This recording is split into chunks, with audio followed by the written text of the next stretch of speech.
Everyone in the high society circle knew the truth. The absolute queen of the elite capital had a little young master she deeply loved, but just couldn't get her hands on. She confessed to him 99 times, and got brutally rejected 99 times. The little young master smugly declared he would finally accept her on the 100th try. But when the girl prepared her grandest 100th confession, the young master could never personally utter that rejection ever again. By the time Seraphina Vance rushed over, she only saw a boy covered in crimson blood, with a cold knife plunged straight into his chest. I watched her familiar silhouette, stumbling and sprinting desperately towards me. My tears could no longer be held back, slipping silently down my face. The woman's entire body was trembling violently as she gently pulled me into her warm embrace. "Baby Jules, don't be afraid. I'm taking you home." I used every single ounce of my remaining strength to reach out to Seraphina. "I'm sorry. It's all my fault." The very moment I spoke, warm blood kept gushing uncontrollably from my mouth. Seraphina wiped it frantically, but she just couldn't stop the endless bleeding. Her voice choked with heavy sobs. "Baby Jules, you don't like me. I won't ever appear in front of you again. As long as you stay alive and well, I'll promise you anything." I weakly raised my hand to gently stroke the teary corner of her eye. "Sister Sarah, if there is a next life, let it be my turn to love you. I will definitely love you right." Seraphina could no longer control herself and wailed out loud in pure agony. She knew she was about to completely lose me. She brought my lifeless body back to the Obsidian Manor, and my ghostly soul casually tagged along for the ride. The usually high and mighty female CEO washed my body inch by inch, changed me into my absolute favorite Gucci Coup designer suspenders, and even combed my hair into a flawless middle part. Finally, she put on a pure white wedding dress, took out a sharp dagger from the drawer, and lay down right next to me. One hand was tightly gripping mine, while the other hand, without a single moment of hesitation, plunged the dagger straight into her own heart. Seraphina Vance chose the exact same tragic method of death as me. She smiled, tears welling up in the corners of her eyes. "So, this is how much it hurt my baby Jules." She slowly closed her eyes. I squatted on the cold floor, bawling my ghostly eyes out, crying until my entire soul was vibrating on a quantum level. 3 days later, Seraphina's trusted confidants buried us right in the beautiful bellflower garden of the Obsidian Manor, holding a magnificently grand funeral for us both. My soul floated over to stand right before our joint tombstone, watching my close friends crying until their brains practically short-circuited. But just as I drifted closer to the gravestone and reached out to touch the woman's photo, a massive, invisible force yanked me straight into the picture.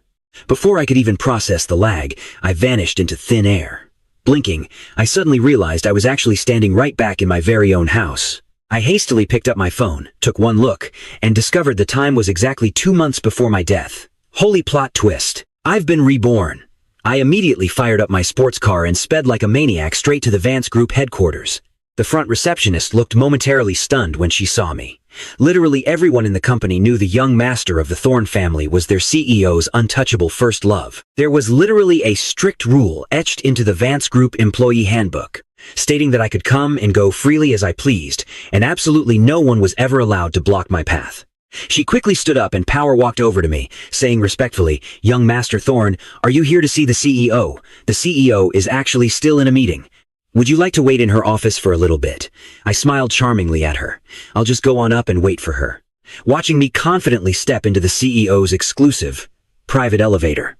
The receptionist frantically dialed the 69th floor secretary department, terrified that some blind fool might accidentally offend this little VIP ancestor of theirs. When I stepped out onto the 69th floor, the chief secretary, Pixie, was already waiting right at the elevator doors like a freshly spawned NPC. Before she could even get a single word out, I had already pushed the heavy door open and strutted right into the main office. But the moment I walked in, I saw a strange man sitting right in Seraphina's executive chair, casually fiddling with something in his hands. I frowned slightly, and when I got a clear look at what he was holding, my blood boiled. It was actually Seraphina's luxury watch. I spoke up, highly displeased. "Who the hell are you? And why are you in here?" Barnaby Prawn had been sizing me up from the very second I walked in. A face the size of a slab, but packing a surprisingly sculpted aesthetic. No wonder Seraphina was so dead set on him. Thinking of this, Barnaby's face instantly twisted into a sinister, mocking sneer. He replied with maximum arrogance, "Seraphina is my fiancée." "Why do you think I'm here? Fiancée?" My face visibly lost all of its color. All the excited smiles I had when I walked in completely evaporated. Seeing me looking like I was about to topple over, Barnaby felt an immense surge of petty villainous satisfaction. He mocked me with extra sass. What? Did the great young Master Thorne not know? The Vance family is officially marrying into our Prawn family. Makes sense, though. You spend all day chasing after that illegitimate knockoff from the Sterling family. Everyone in our circle knows you two are practically heading to the altar. Besides, didn't you already reject Seraphina's pursuit, claiming you'd only marry that illegitimate Sterling girl in this lifetime? Is young Master Thorne's memory really that bad? Now that Seraphina and I are getting engaged, you'd better stop thirsting after other people's wives. I stood frozen in place, completely short-circuiting. Right at that exact moment, the office door swung open from the outside. In walked a stunning woman, standing 5'6", in a custom haute couture dress.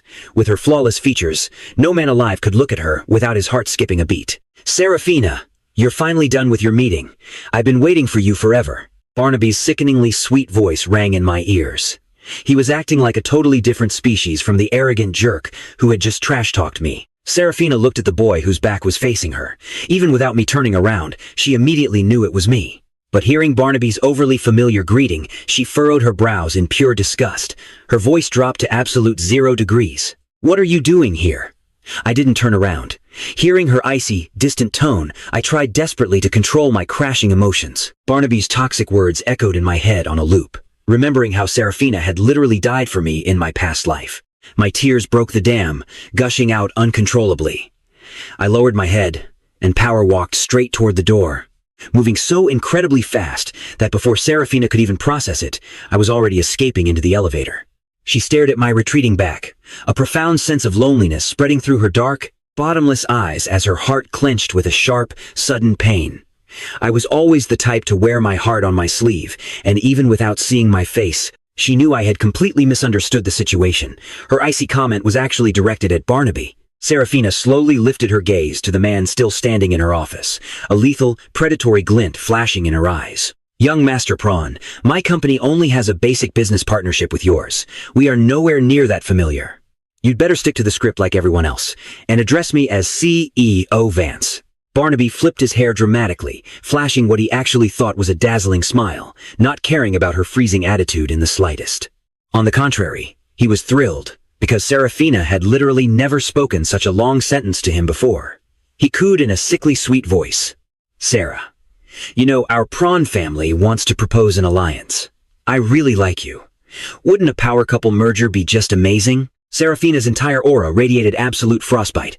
She stared him down with a clinical, terrifying gaze. "Barnaby Prawn, your family doesn't have the clearance to interfere with my marriage. What garbage did you just spew to Julian? Even if you don't say it, I can guess. Does young Master Prawn really not know that Julian is my absolute bottom line? Since you have the audacity to disrespect my person, I assume you also have the audacity to elevate your family's business on your own. Since the Prawn family no longer wishes to collaborate, the deal is completely dead." Hearing her cue, her assistant Pixie pushed the door open instantly. "Young Master Prawn, there is the door." Barnaby glared venomously at Pixie, stomped his feet like a bratty toddler, and stormed out of the room. Pixie walked up to Seraphina, handing over her tablet. Seraphina took it, and silently watched the security footage of her office from just moments ago. Pixie reported, "I have already issued the new directive. From now on, other than young Master Thorne, no one is allowed to step foot in your office without explicit permission." Seraphina tossed the tablet onto her executive desk, picked up the limited edition watch lying there, and chucked it straight into the trash can. She then walked right into her private lounge to aggressively scrub her hands.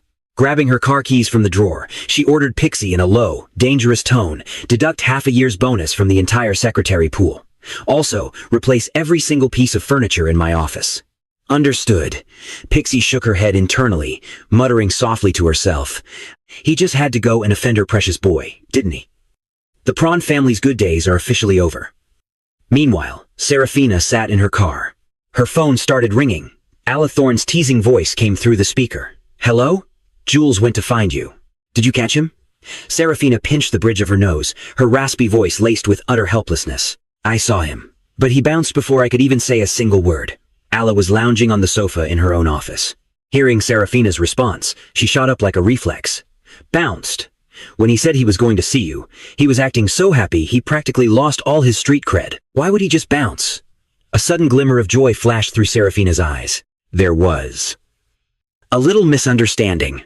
After hanging up, Seraphina's mind drifted back to the time she confessed to me, and I had said, "Seraphina Vance, I told you I don't like you. Why are you so annoying? The person I like is Vixen Sterling, and she is the absolute only person I will ever marry." Just remembering my ice-cold tone back then, my completely toxic attitude. Seraphina's chest ached with a heavy, suffocating pain. "Baby Jules, what on earth do I have to do for you to love me? Even just a little bit. Just a tiny bit." Man, if I could go back to that exact moment, I would have absolutely pounced on her, held her tight, and told her, "I am here to love you right now." Anyway, cut to that night at the most massive club in the capital, the Neon Mirage Bar. A breathtakingly stunning figure sitting at the bar counter was just blindingly eye-catching. The boy's face was flushed, a deep red, totally overflowing with that fresh, youthful energy. All those wealthy heiresses were practically itching to make a move, but absolutely no one dared to lay a single finger on him.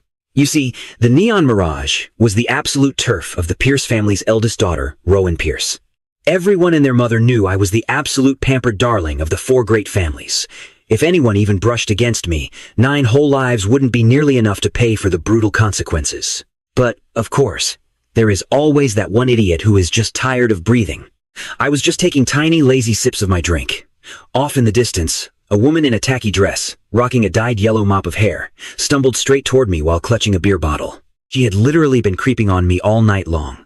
Seeing that I was flying solo and clearly a little tipsy, she just couldn't hold herself back anymore and lunged right in. The crazy woman violently slammed her glass bottle right onto the counter in front of me, drawling out in this sloppy, totally arrogant tone. "Hey there, pretty boy. I have got my eyes dead set on you. Come home with me tonight, and I guarantee you will be walking sideways in this city from now on." I totally sidestepped the intruder, tilted my head back, downed the rest of my glass in one single shot, and lazily spat out just one sentence. "The only things that walk sideways are crabs." After delivering that absolutely savage roast, I leaned back completely comfortably in my chair. Surprisingly, the woman wasn't even mad at my icy response. Instead, she raised her voice, totally maxing out her arrogance. "Do you even know who I am? I am the second miss of the Potts family. I am Petunia Potts. You follow me right now, and your ancestors' graves will literally smoke with pure pride." Now, Petunia Potts was essentially a useless, annoying little nasal nugget of a human being. She just spent her pathetic days messing around with handsome guys. Since her trashy Potts family had a tiny bit of underground influence, the smaller families around town didn't ever dare to cross her. But as for VIPs from the four great families, the Potts family status was so incredibly rock-bottom that they weren't even qualified to breathe the exact same air as us. Besides, I rarely ever showed my face in crowded places like this anyway, and since she was completely blackout drunk, she had absolute zero clue who she was actually talking to right now. All this crazy lady knew was that she absolutely had to secure this gorgeous man tonight. The bar manager saw the whole situation quickly going south and rushed right over in a total panic, screaming internally, "Is this Petunia Potts actually trying to get herself wiped off the map? Is this ultimate little VIP ancestor someone she can just casually harass? Miss Potts, please. You have definitely had way too much to drink tonight. This young master right here is absolutely not someone you can ever afford to offend. If you are just looking for some company, I will have someone arrange it for you right this second." The poor manager forcefully plastered on his best customer service smile. The truth was, the poor guy simply could not afford to offend either side of this mess. After all, he had heard all the nasty rumors about the Potts family's incredibly trashy reputation. Mr. and Mrs. Potts completely spoiled this second daughter right up to the heavens. She once toyed with a B-list male celebrity so badly that he actually ended it all. And she still managed to walk away completely scotangent-free. So, she clearly had some seriously shady backing. Petunia just aggressively raised her hand and violently shoved the manager who was blocking her from me, cursing loudly. "What kind of absolute trash are you? You actually dare to interfere with my personal business? Let me tell you, I do not care which top-tier family's young master he is today. I want him. And that is totally final." Saying that, she boldly reached out to grab me, but before her dirty hands could even graze the fabric of my clothes, her wrist was brutally clamped down by a terrifyingly strong hand, instantly paralyzing her.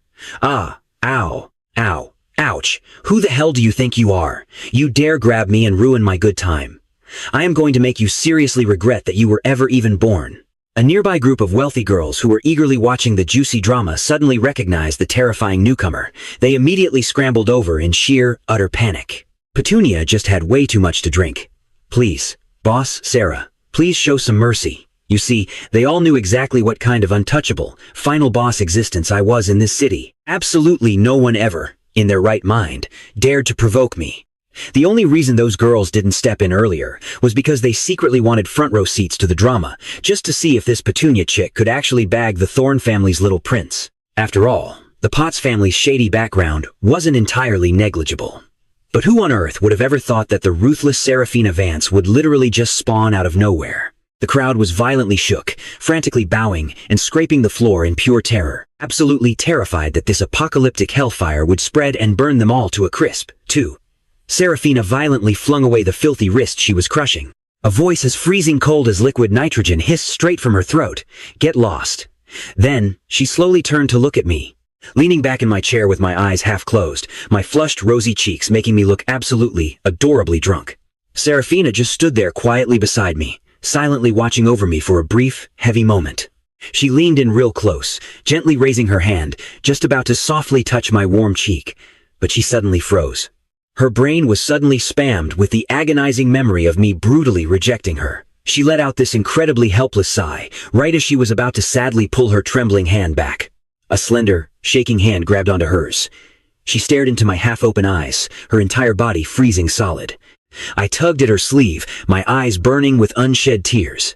Are you getting married? Seraphina stared at me, completely dumbfounded, a chaotic storm of emotion surging in her eyes. She reached out, gently caressing my cheek, her voice dropping to a whisper. You believe every piece of random garbage people feed you, she murmured, but you never believe a single word I say. Seeing that I wasn't pushing her away like I usually did, she leaned in, coaxing me gently. You're drunk. Let me take you home, okay? The second she leaned over, I looped my arms right around her neck. Seraphina's brain completely short-circuited. Her heart rate skyrocketed to dangerous levels. She practically stopped breathing. I whispered softly, right into her ear. Home? Are we going to your home? Seraphina's spine went completely rigid. Then, the corners of her mouth curled up, revealing an intoxicatingly gentle smile. If you want to go, then I will take you. I giggled, letting my dimples show. I leaned against her chest, listening to her racing heartbeat, feeling inexplicably safe. Seraphina whipped out her phone, made a quick call, whispered a few swift orders, and hung up. She scooped me up in a flawless princess carry and practically marched right out of the club. Half an hour later, the car pulled smoothly into the city's most elite neighborhood, Royal Bay. At the entrance of the massive villa, a vintage, exquisite plaque read, Obsidian Manor. Seraphina carefully carried me out of the car, pushed open the bedroom door, and gently laid me on the massive bed, tucking me right in. I played the part perfectly, looking fast asleep with even, steady breathing. Seraphina just stood there, quietly watching me for a solid 10 minutes. She tucked the corners of the blanket one more time, then finally got up and headed for the bathroom. The exact millisecond she turned her back, my deeply asleep act dropped. I cracked my eyes open, my gaze crystal clear, completely awake and sober. I really had dozed off in the car earlier, but the second she carried me upstairs, I was wide awake. I just had no idea what to say to her, so I had to play dead and keep my eyes shut. I definitely didn't expect her to sit by the bed and stare at me for that long. I was so close to breaking character. Thank God she finally left. Thinking about it, I let out a massive sigh of relief, listening to the shower running in the bathroom. But then, my mind drifted back to the moment Seraphina sacrificed herself for me, marching to her death without a second thought, looking at my lifeless body with eyes overflowing with pure absolute love. She was so good to me. Why did it take dying for me to realize that? Thinking about how she planted miles of bellflowers just for me, the corners of my eyes stung. Tears welled up in my sockets. Right at that moment, the bathroom door clicked open. Seraphina walked out and saw me sitting there, my eyes brimming with tears. Her heart instantly broke. She froze right in front of the bathroom, terrified to take a single step closer. I was a bit stunned by her sudden appearance, too. When I snapped back to reality, I realized I had just been openly staring at her. My face instantly burned red, the heat rushing from my cheeks all the way to my ears.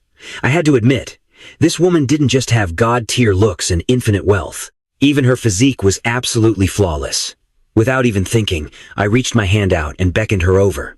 Looking like she had completely lost her soul, Seraphina took slow, careful steps toward me.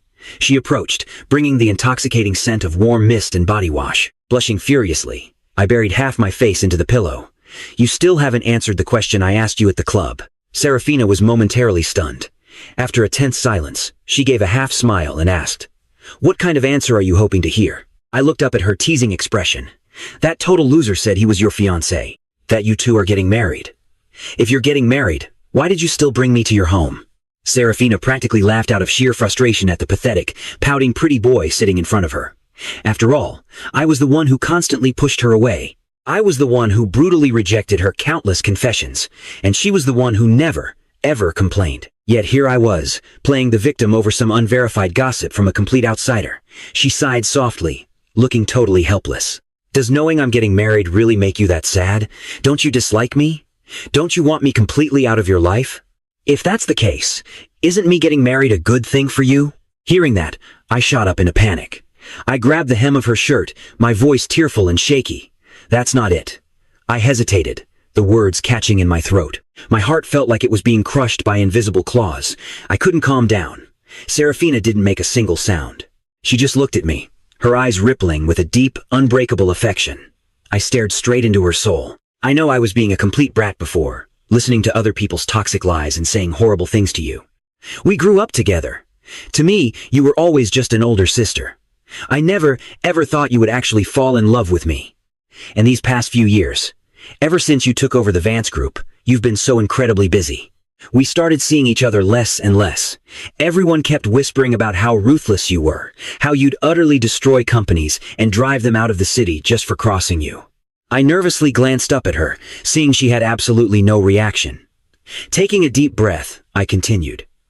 Later on, because of Chadwick, I ended up meeting Vixen Sterling. She was always so caring, always spending so much time with me. Slowly, I actually started to catch feelings for her, but they were constantly in my ear, whispering about how awful you were. Plus, Chadwick kept telling me how much he liked you.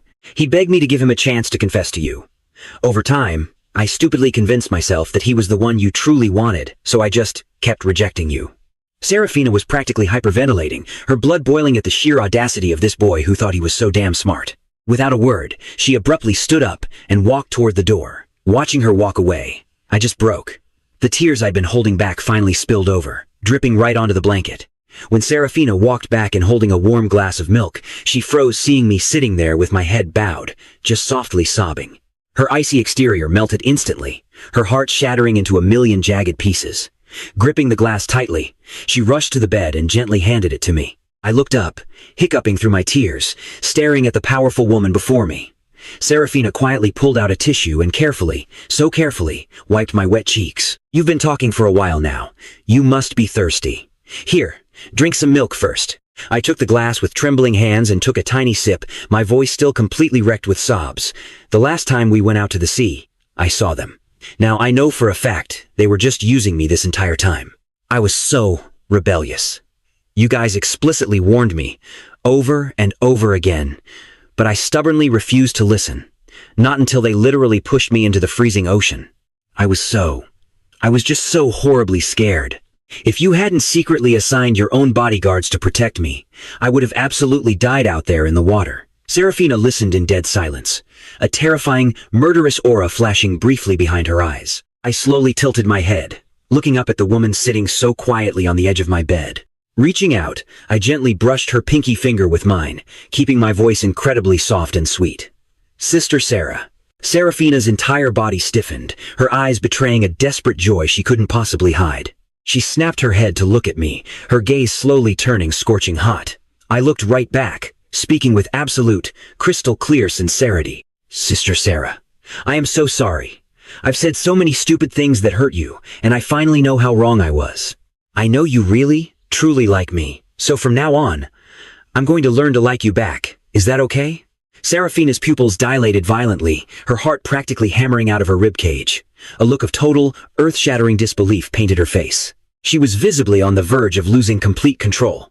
After a heavy, agonizing pause, she finally spoke, her voice dangerously low and raspy. "Julian, if you're just looking for a warm body to comfort your broken heart, I can stay with you. But do not ever say things like that to me." She abruptly stood up and took 2 quick steps toward the door, then suddenly froze, throwing a glance over her shoulder. "Because I will take it deadly seriously. Go to sleep." The door clicked shut with finality. Out in the hallway, Seraphina leaned heavily against the cold wall, gasping for air. Tilting her head back against the plaster, she murmured feverishly to herself, "Baby Jules, since you actually said you want to learn to like me, then I am never, ever letting you go again. Not even in death." Inside the room, I stared intensely at the closed door, biting my lip hard. Seraphina Vance. In this life, I swear I will absolutely never let you down. Meanwhile, Seraphina lay awake in the guest room, her deep eyes as calm as the night sky. Thinking about the raw expression on my face, how incredibly sincere and earnest my words were, her chest swelled with a dangerous anticipation. She snatched her phone from the nightstand, then finally clicked off the bedside lamp, slowly drifting into a satisfied sleep.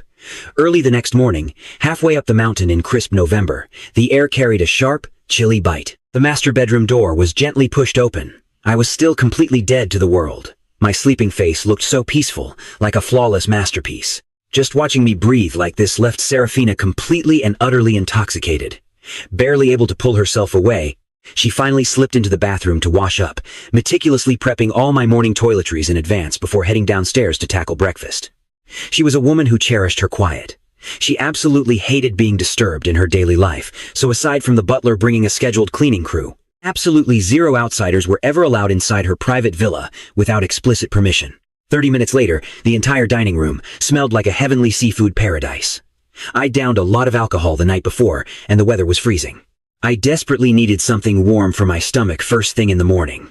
Upstairs, I slowly blinked my eyes open, dragged myself up, and pushed open the bathroom door, only to find a steaming cup of warm water and my toothbrush already perfectly loaded with toothpaste waiting for me. I closely inspected the items laid out so neatly on the sink. The face wash, the toothbrush, the toothpaste, every single one was my specific, usual brand. Even the soft face towels were the exact same ones I used back at home. A sudden, massive wave of warmth flooded straight into my heart. Quickly washing up, I hurried down the stairs. Seeing Seraphina carrying a steaming bowl of seafood congee, my cheeks instantly flushed a rosy pink. "Good morning, Sister Sarah." She just smiled softly. "Sit down and eat." I definitely didn't hold back, sitting down and taking tiny, incredibly happy bites. I knew Seraphina's strict lifestyle. There were absolutely no other maids working in this villa, which meant the ruthless CEO herself had personally cooked this congee just for me. Thinking about this, a genuine smile spread across my face.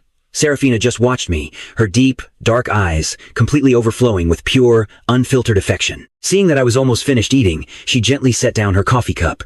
"Are you full?" she asked softly. "Once you are done, go upstairs and get yourself ready. I will take you home." I looked up at her, feeling a sudden pang of disappointment flashing in my eyes. I didn't say a single word, just quietly staring right back at her. Seraphina pulled a tissue and gently wiped the corner of my mouth, coaxing me with that soft, comforting voice. "I really have to go into the company today. Plus, you didn't go home last night. Even though I texted your sister, your parents are still going to worry about you sleeping out. Whenever you want to come over again, I will personally come pick you up, okay?" Hearing that, I realized she wasn't actually trying to kick me out at all. I pursed my lips into a small, relieved smile and gave her a nod. Obsidian Manor wasn't too far from the Thorne estate anyway. It was only about a 30-minute drive. After dropping me off right at the Thorne family gates, Seraphina didn't unlock the car doors immediately. She turned to watch me unbuckling my seatbelt and spoke up in this incredibly low, husky voice. "Baby Jules, regardless of whether you actually meant what you said yesterday, I took it completely seriously. Since you have chosen to be with me, whether you actually end up liking me or not, I am never going to let you leave my side again." I didn't even try to argue. Instead, I just leaned over slightly, getting right up close to her profile, and whispered in my absolute softest, sweetest voice, "Sister Sarah, everything I said last night was 100% genuine. I am definitely going to love you just as much as you love me." After dropping that massive emotional bomb, and way before she could even process it, I planted a soft, lingering kiss right on her cheek, then spun around and bolted straight out of the car. Seraphina just sat there, completely paralyzed with shock, her wide eyes practically exploding with sheer surprise. By the time her brain finally rebooted, she only saw my back disappearing through the front gates. Slowly, she raised a hand to touch the exact spot where I had just kissed her. A low, rumbling chuckle started vibrating from deep within her throat. "Mom, I am home," I called out while kicking off my shoes in the hallway, my face still burning beet red. Right at the top of the stairs, a stunning couple walked down hand in hand. Honestly, the Thorne family genetics were absolutely god tier. Even past 50 years old, the man still looked incredibly sharp and commanding. Beside him, The woman was elegant and aristocratic, maintaining her flawless youth like time had just stopped. "Baby boy, did you have your breakfast yet?" Hearing that, my heart felt so overwhelmingly warm. Seeing my parents still so deeply in love, and suddenly remembering all the galaxy brain, incredibly stupid things I did in my past life. I honestly kind of wanted to slap myself twice. I already ate. "Sister Sarah cooked for me," I replied as I walked over, sitting right next to my mom and resting my head heavily on her shoulder. Eleanor gently ruffled my hair, asking in a sweet, soothing voice, "Are you feeling unhappy, sweetie? Did you have a fight with Seraphina?" She then immediately shot a pointed look at my dad, Arthur Thorne, silently signaling him to start interrogating me. They both knew their son's incredibly stubborn personality, so they didn't dare ask anything too directly.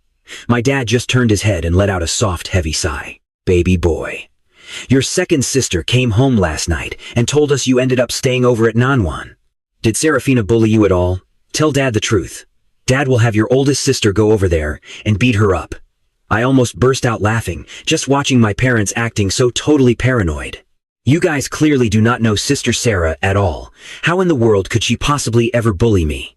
I was just thinking that seeing you and Mom so in love makes me really, really happy." Thinking back, I had been sheltered way too well by my loving family while growing up. Anytime someone with even the slightest bad intentions popped up around me, they were instantly and quietly neutralized by them.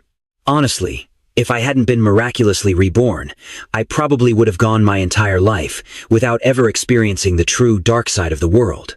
I lifted my head, looking up at my parents with big, watery doe eyes, and said, "Seriously, Dad, Mom, I am so sorry. I was acting exactly like a spoiled, ungrateful brat before. I just didn't listen to you guys at all, and I trusted those malicious outsiders way too easily."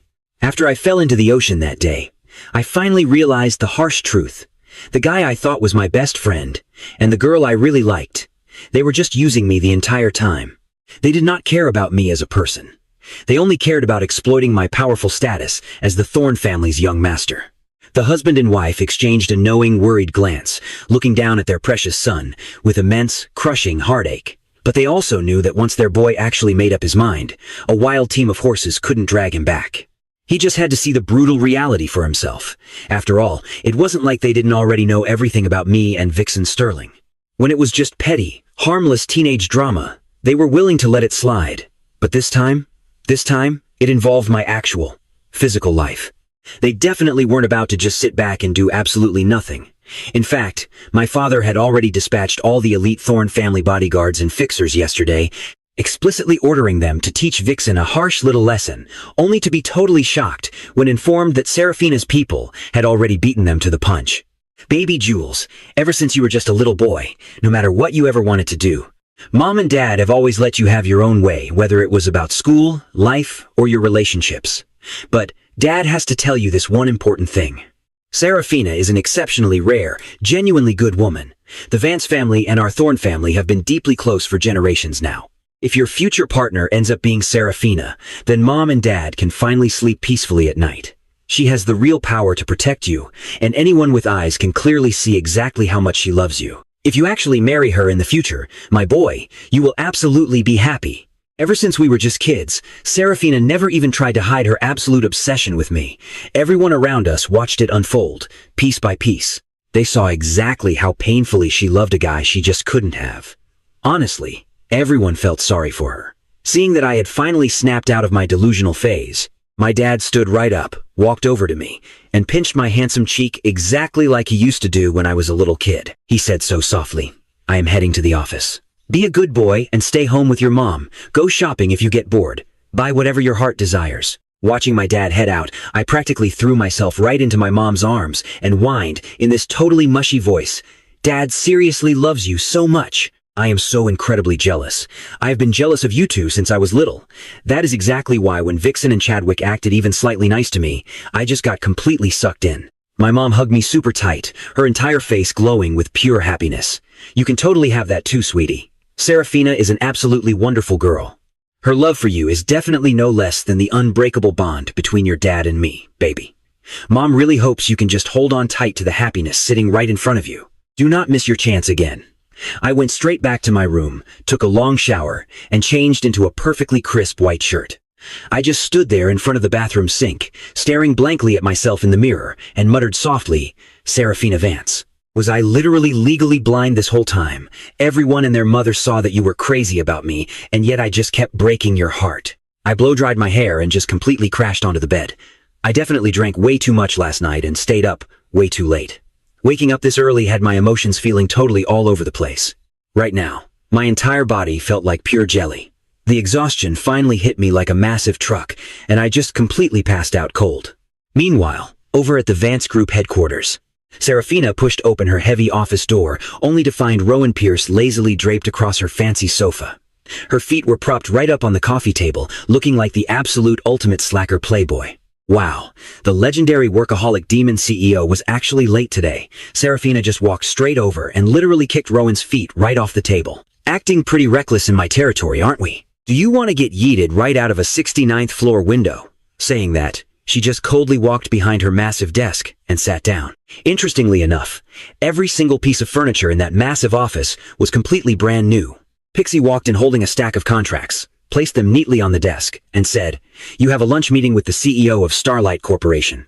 At 3 p.m., the directors from Silver Ocean International Plaza will be here to give a full report on their new commercial zoning. And tonight, before she could even finish her sentence, she was sharply cut off.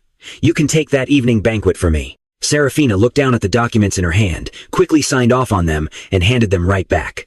Understood. Pixie knew that Seraphina historically absolutely despised going to those stuffy business banquets. She only ever attended the ones she literally could not find a way to reject. Rowan watched her best friend, someone who usually looked as cold as absolute ice, feeling like there was something just bizarrely different about her vibe today. Rowan used her absolute most punchable tone of voice to tease, "Hey, why do I get the feeling like you have been updated to a brand new patch today? Come on, be honest. Are you actually getting hitched to that ugly prawn guy just like all the crazy rumors say?" Seraphina's lethal gaze instantly snapped up. Her eyes were as sharp as a guillotine, looking like she wanted to instantly delete this garbage-spewing best friend straight out of existence. "Listen, if you have a freaking death wish, I can easily arrange the funeral for you. There is absolutely no need to sit here and disgust me." Hearing her totally lethal tone, Rowan just laughed out loud, continuing to tease her. "Yeah, makes sense. A guy whose face looks like it was literally assembled from spare parts. How could he ever even try to compete with our precious little golden retriever, Julian Thorne?" Hearing the exact name she obsessively thought about day and night, the freezing, terrifying aura surrounding Seraphina instantly melted away, replaced by this sudden, gentle warmth. Rowan watched her insane mood swing happen in real time, shaking her head and just thinking to herself, "Wow.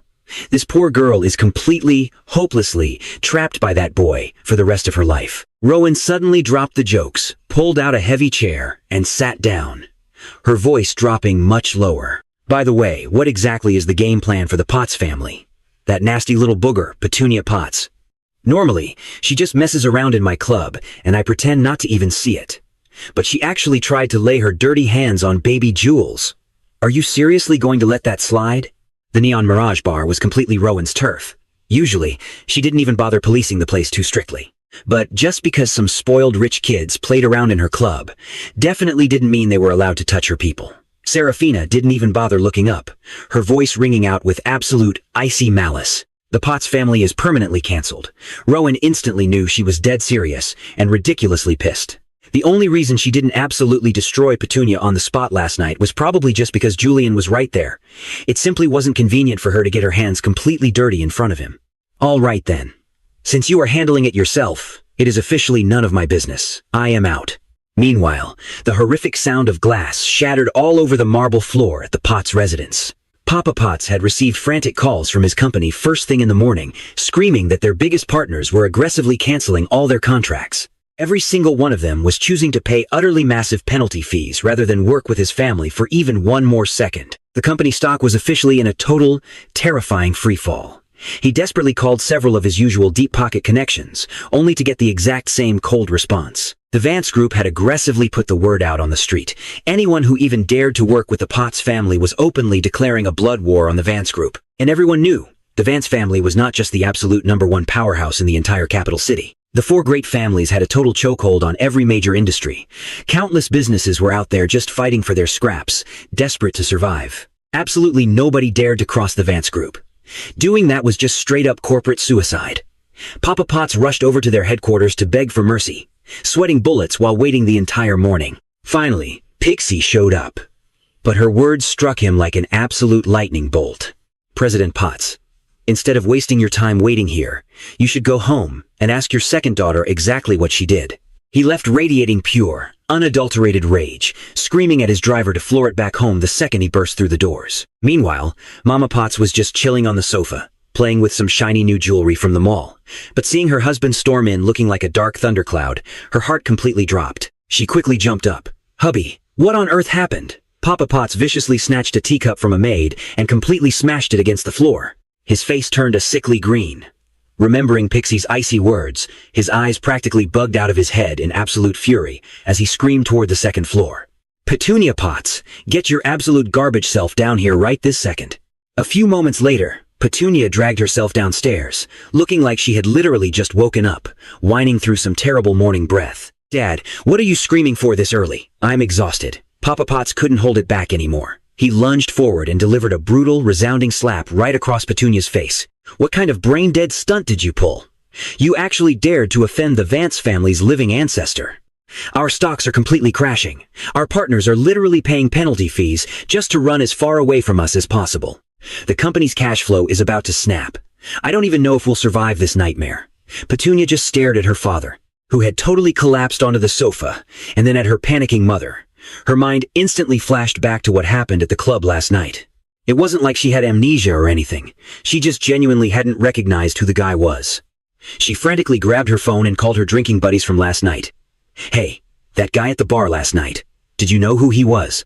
Whatever the person on the other end said caused the phone in Petunia's hand to drop limply to her side. She stared in absolute, pure horror at her father, who looked like he had aged 10 years in just seconds. The voice on the phone had been loud enough.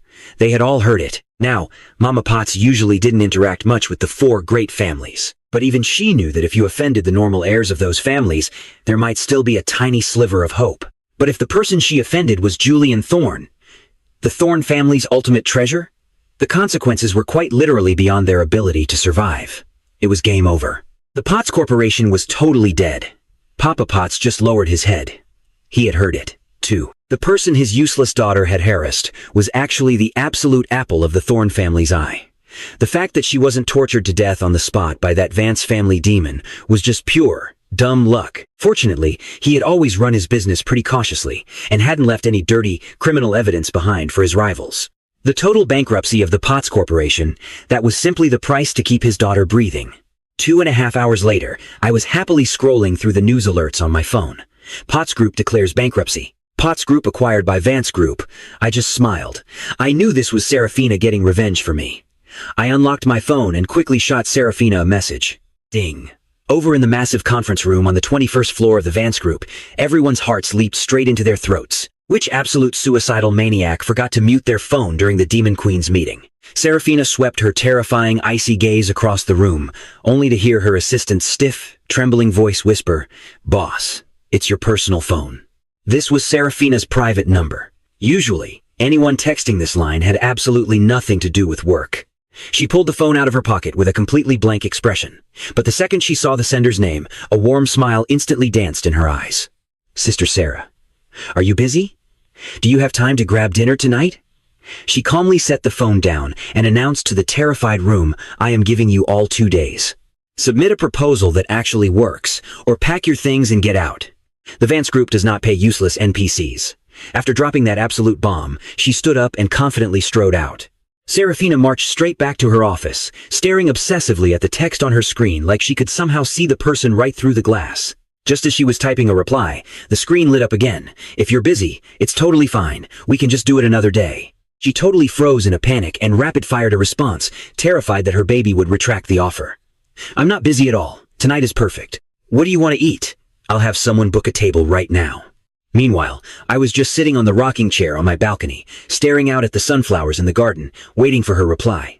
The screen suddenly lit up. I grabbed my phone and burst into a massive, goofy grin. "I want to eat at the Velvet Truffle."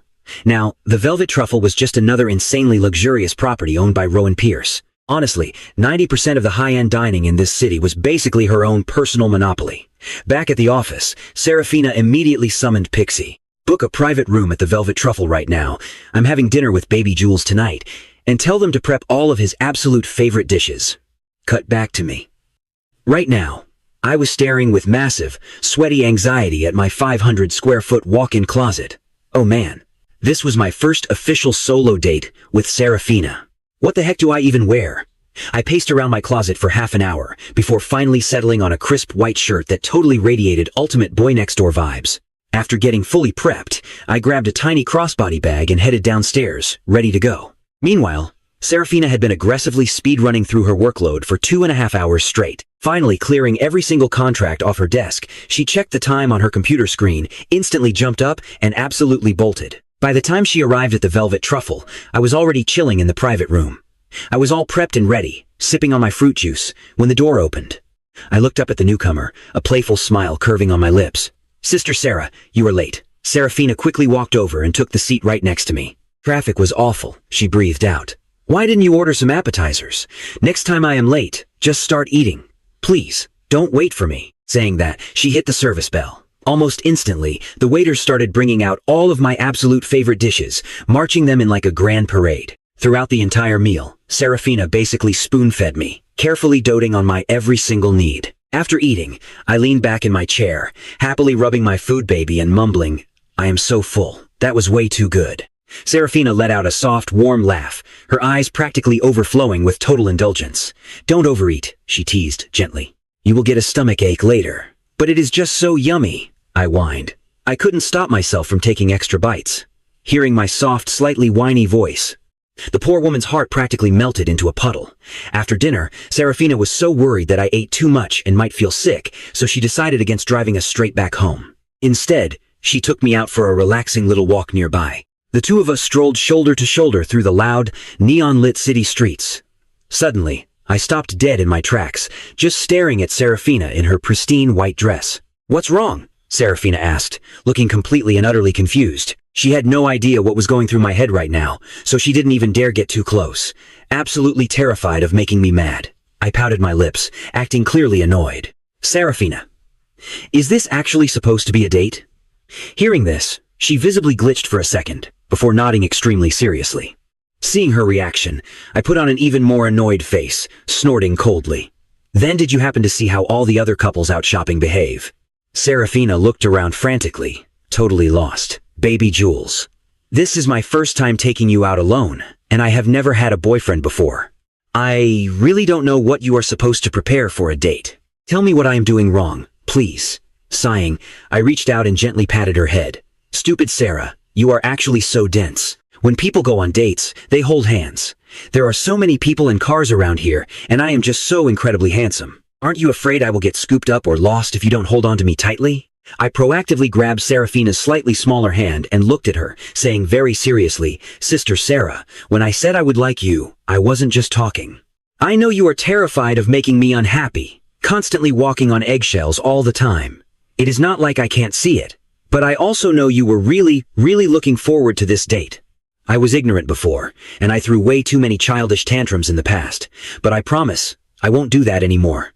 Sister Sarah, the love you give me, I am going to accept it, bit by bit. You really don't need to be so overly careful around me. I won't get mad at you." Seeing me act so maturely, Seraphina felt a massive pang of heartache. Her precious boy didn't need to change a single thing. The good, the bad, she happily accepted all of it. She didn't say a single word back. She just gripped my hand tightly in hers. Just like that, the two of us walked for a long time under the city lights, until I finally complained that I was tired. She then immediately called the driver. When the car finally parked at the Thorne estate gates, I purposefully delayed, making a move. Actually, ever since I got in the car, I hadn't spoken a single word. Seraphina felt a massive spike of anxiety, but she didn't dare ask what was wrong, terrified the answer wouldn't be what she wanted to hear. After a long, tense silence, she spoke softly to me as I blankly stared out the window. "Baby Jules, we are here." Without warning, I turned my head and planted a firm, sudden kiss right on Seraphina's lips. Then, I shoved the car door open and sprinted frantically toward the villa. Left behind, Seraphina froze completely in her seat, her entire brain completely wiped blank by the shock. It wasn't until the driver called out her name twice that she finally rebooted. By the time she got back to the Obsidian Manor and was taking a shower, recalling that quick kiss in the car, her eyes instantly darkened with intense emotion. Letting out a breath, she aggressively cranked the shower dial all the way over to the freezing cold blue side. Meanwhile, back in the VIP room at the Neon Mirage Club, Elara Thorne pushed the heavy door open. Besides Seraphina and me, everyone else was already gathered there. Even the usually elusive Finian Blake was present. Well, what is the special occasion? Even our dear Finian showed up. Finian's eyes crinkled into a warm smile, greeting her sweetly. Hey, Ara. Sitting right next to Finian, Pip Pierce wiggled his eyebrows playfully at her. Ara, sit over here. What on earth took you so long? Didn't Julian come with you? Ignoring the teasing, Ara walked over and sat next to Pip, grabbed a glass from the table, poured some hard liquor, and downed it in one massive gulp. I came straight from the office, she exhaled. I didn't go home first, but I heard from my mom that he actually went out on a date. Pip's eyes blew up to the size of absolute saucers, leaning into Ara with maximum gossip energy. Wait, did your mom say exactly who he went on a date with? Just yesterday, he was swearing up and down that he was totally over that toxic vixen, Sterling. And today, he is already out on another date. This entire exchange landed perfectly on the ears of his older sister, Rowan Pierce, who found his annoying closeness completely irritating. Rowan reached right over and physically shoved Pip away, glaring at him with heavy displeasure. Use your words, idiot. You do not need to sit inside her personal bubble. Pip rolled his eyes hard at his own sister, his mouth twitching with amusement, and muttered under his breath, getting insanely jealous over your own brother, and you still claim you do not have any feelings for her. His voice was not loud at all, but every single person in the room heard it with 4K clarity. Elara looked hopelessly resigned, though her eyes carried a soft hint of indulgence. She flicked Pip right on the forehead. Could you be any louder? Everyone knew Elara swung the other way, and they were all pretty damn sure she had dragged Rowan down the rabbit hole with her. But Rowan was a textbook sunder, refusing to ever admit it, even if you held a loaded gun to her head. And right on cue, Rowan looked visibly frustrated, grabbed her drink, threw her head back, and downed it in one single shot, stood abruptly, and stormed right out. She shoved the door open and nearly slammed straight into Seraphina, who was just walking in. Rowan glared fiercely at her, and Speed walked away, causing the entire room to burst into hysterical, uncontrollable laughter. Seraphina sat down on a single sofa, looking at the wild scene and chuckling. Who stepped on her tail? Such a massive attitude problem. What was the death glare for? Sarah. She is just insanely jealous. Pip leaned far back on the sofa, clutching his stomach, laughing so hard he looked like a blooming idiot. Elara shook her head helplessly at him. You little punk. You really just want to sit back and watch the whole world burn. Saying exactly that, she downed the rest of her own drink and also walked straight out of the VIP room. Outside the women's restroom, Rowan walked out with her head hanging down. A low, husky voice intercepted her. Mad, jealous of your own brother? Elara looked at her with absolute, unwavering certainty. Rowan turned sharply to look at the woman, knowing full well that Elara had intentionally waited right here just to ambush her. She denied it with a completely blank face. He is my brother. What on earth is there to be jealous of? Besides, if he actually likes you, would that not be completely perfect? We all grew up together. If he married you, my dad would be absolutely thrilled. Hearing Rowan's careless, completely detached response, an inexplicable burning rage flared up violently inside Elara's chest. She quickly pinned the woman's wrists, dragged her straight into a narrow bathroom stall, and leaned her face dangerously close, her raspy voice vibrating with raw anger. I really want to see if this big mouth of yours is actually that damn stubborn. And she did exactly that. Before Rowan's lagging brain could even process a thing, Elara had already leaned right down and forcefully captured her lips. Elara forgot exactly when it all started, but she had realized ages ago that her deep feelings for Rowan were entirely different. At first, she was completely terrified by her own intense thoughts, but she did not ever try to run from them. She just locked them safely away in her heart. She always felt that as long as she could just stay by Rowan's side, that would be enough. That is, until college, when Rowan suddenly announced she had a new boyfriend, and Elara absolutely panicked. When Rowan brought that clueless boy over to introduce him, Elara finally lost her tight grip and fully exposed her decade-long secret right in front of everyone. Everyone was completely stunned by her drastic actions, but nobody looked at her with any disgust. They all grew up together. How could the others not clearly see that Elara treated Rowan completely differently? But since the two women involved had not made a real move, the rest of the group obviously was not going to be the ones to pop the delicate bubble. Except for Rowan, who was just so incredibly dense. Eating and living together for so many years, and somehow remaining 100% completely oblivious. Elara kissed the soft lips she had dreamed of so fiercely, then leaned intimately into her ear and whispered, "So, your mouth is not actually that hard after all. I wonder if the rest of you is this incredibly soft." Rowan's wide eyes trembled violently, her panicked brain crashing entirely. The dark-haired woman finally let her go, and confidently walked out. A long silent time passed. Rowan slowly reached up and gently touched her own swollen lips. It actually seemed like she had not truly hated it. That single, terrifying thought exploded in her racing mind, like a live grenade. She rushed over to the sink and aggressively splashed freezing cold water all over her flushed face. Looking at her slightly swollen lips in the mirror, feeling an incredibly complicated, dizzying mix of emotions, she finally returned to the VIP room, sat right back in her seat, and poured herself another strong drink. Everyone in the room knew exactly what she just went to do, and they all maintained a very smart, tactical silence. Elara glanced over at Seraphina, who was looking sadly down at her glowing phone. "Sarah, you love Julian so damn much. You have loved him for years, and he brutally rejects you over and over again. Do you not feel completely awful? Do you not find loving someone you can never have just so exhausting?" Seraphina slipped her phone quietly back into her pocket and picked up her drink. "Awful? Sure. But so what? It does not change the simple fact that I love him. Loving him and not having him is still a million times better than him avoiding me completely. Compared to getting rejected, not being able to ever see him is way more cruel." The two women locked knowing eyes, raised their glasses in perfect sync, and downed them together. A little while later, the heavy door opened. Rowan walked back in with a completely deadpan expression. She grabbed her leather jacket from the sofa and said to Pip, "It is late. I am taking you home." Pip blinked. "What about you? Are you not staying?" "No. I have got stuff to do. I am dropping you off first, otherwise Dad is going to painfully lecture me all over again." Pip glanced quickly at Elara, seeing absolutely no reaction from her at all. He snatched up his jacket and trailed after his sister. Meanwhile, back at the Thorne estate, I just stepped out of the shower. I collapsed onto my bed, staring at the ceiling, trying to process the absolute train wreck my life had been over the past few days. Suddenly, my phone buzzed on the nightstand, shattering the silence. I glanced at the caller ID. It was Vixen. I actually gagged, violently disgusted by how pathetic I used to be over her. I opened her contact profile and instantly renamed her to Toxic Trash Vixen. Her messages started flooding in. "Baby Jules, Chadwick and I aren't what you think. We're literally just platonic friends." He was sad, so I just comforted him a little. "Please don't be so petty. Chad is your friend too. You wouldn't want to see him hurting, would you? Julian, I'm in the hospital right now. Can you please come see me? Yesterday, on my way home from work, I got jumped by this gang of men in black. They didn't even say a word before beating me to the ground. Then, they told me Seraphina sent them to teach me a lesson. Julian, Seraphina knows we have a connection, and she still sent her thugs to attack me. Does she still have some twisted, toxic obsession with you? Julian, I miss you so much." Watching these pathetic texts roll in back to back, my eyes rolled so far back into my skull, I swear I saw my own brain. You and Chad were practically drooling over each other. And you expect me to feel bad?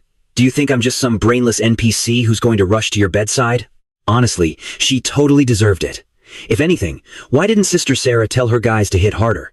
Clearly, this trash still has way too much energy if she's rapid-firing texts at me. A devious, downright villainous grin spread across my face as I typed my reply. "Oh my God, how did you end up in the hospital? Is it serious? It's way too late tonight, and my mom won't let me leave the house. But tomorrow, I promise I'll come see you tomorrow." Was it really Seraphina who did this to you? How could she do something so vicious? Don't worry, I'm going to go confront her right now. I barely swallowed back my nausea. After hitting send, I chucked my phone across the bed, crossed my arms, and rubbed the cringy goosebumps right off my skin. But after mulling it over for a second, I snatched the phone back up and recorded a voice note for Seraphina. "Sister Sarah, I just heard your people roughed up Vixen Sterling. Is that actually true?"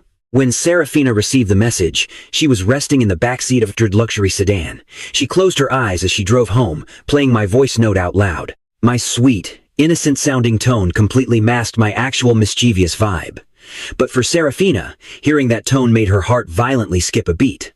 Her terrifying aura instantly plummeted to sub-zero. Up front, Barkley, her driver, felt the atmospheric pressure in the car absolutely crash. Even with the heater blasting at max, he found himself violently shivering from the sheer demonic chill radiating off his boss. When Seraphina had ordered Barkley to go handle Vixen, she never once planned on hiding her actions. She even made Barkley explicitly warn Vixen that Seraphina's man was completely off limits to some irrelevant, illegitimate knockoff. Normally, receiving a voice note from me would have her over the moon, but right now, she couldn't summon a single ounce of joy. Seraphina's pitch-black eyes flickered with a sudden hidden vulnerability. She swallowed hard and typed back, "I gave the order. She treated you terribly, so I had my men deal with her." Seraphina's elegant fingers visibly trembled as she hit send. She was absolutely terrified. Terrified that the tiny sliver of happiness she'd fought for these past 2 days was about to vanish into thin air. Just the thought of losing me made her chest ache violently. Barkley cast a nervous glance at his boss through the rearview mirror, his hands gripping the steering wheel so tight his knuckles turned white. His face flashed with a momentary surge of protective anger. Then, my next text came through. So you went and taught someone a brutal lesson without even telling me? Oh, I am definitely going to settle this score with you. Listening to the audio play. Seraphina's eyes reddened instantly. A bitter, heartbroken smile tugged at the corners of her mouth. She slowly lowered her phone and ordered in a hoarse, shaky voice, "Barkley, take us to the Thorne estate." Barkley didn't say a single word. He silently whipped the car around, slamming on the gas as they sped straight toward my villa. Minutes later, the luxury car pulled up to the main gates.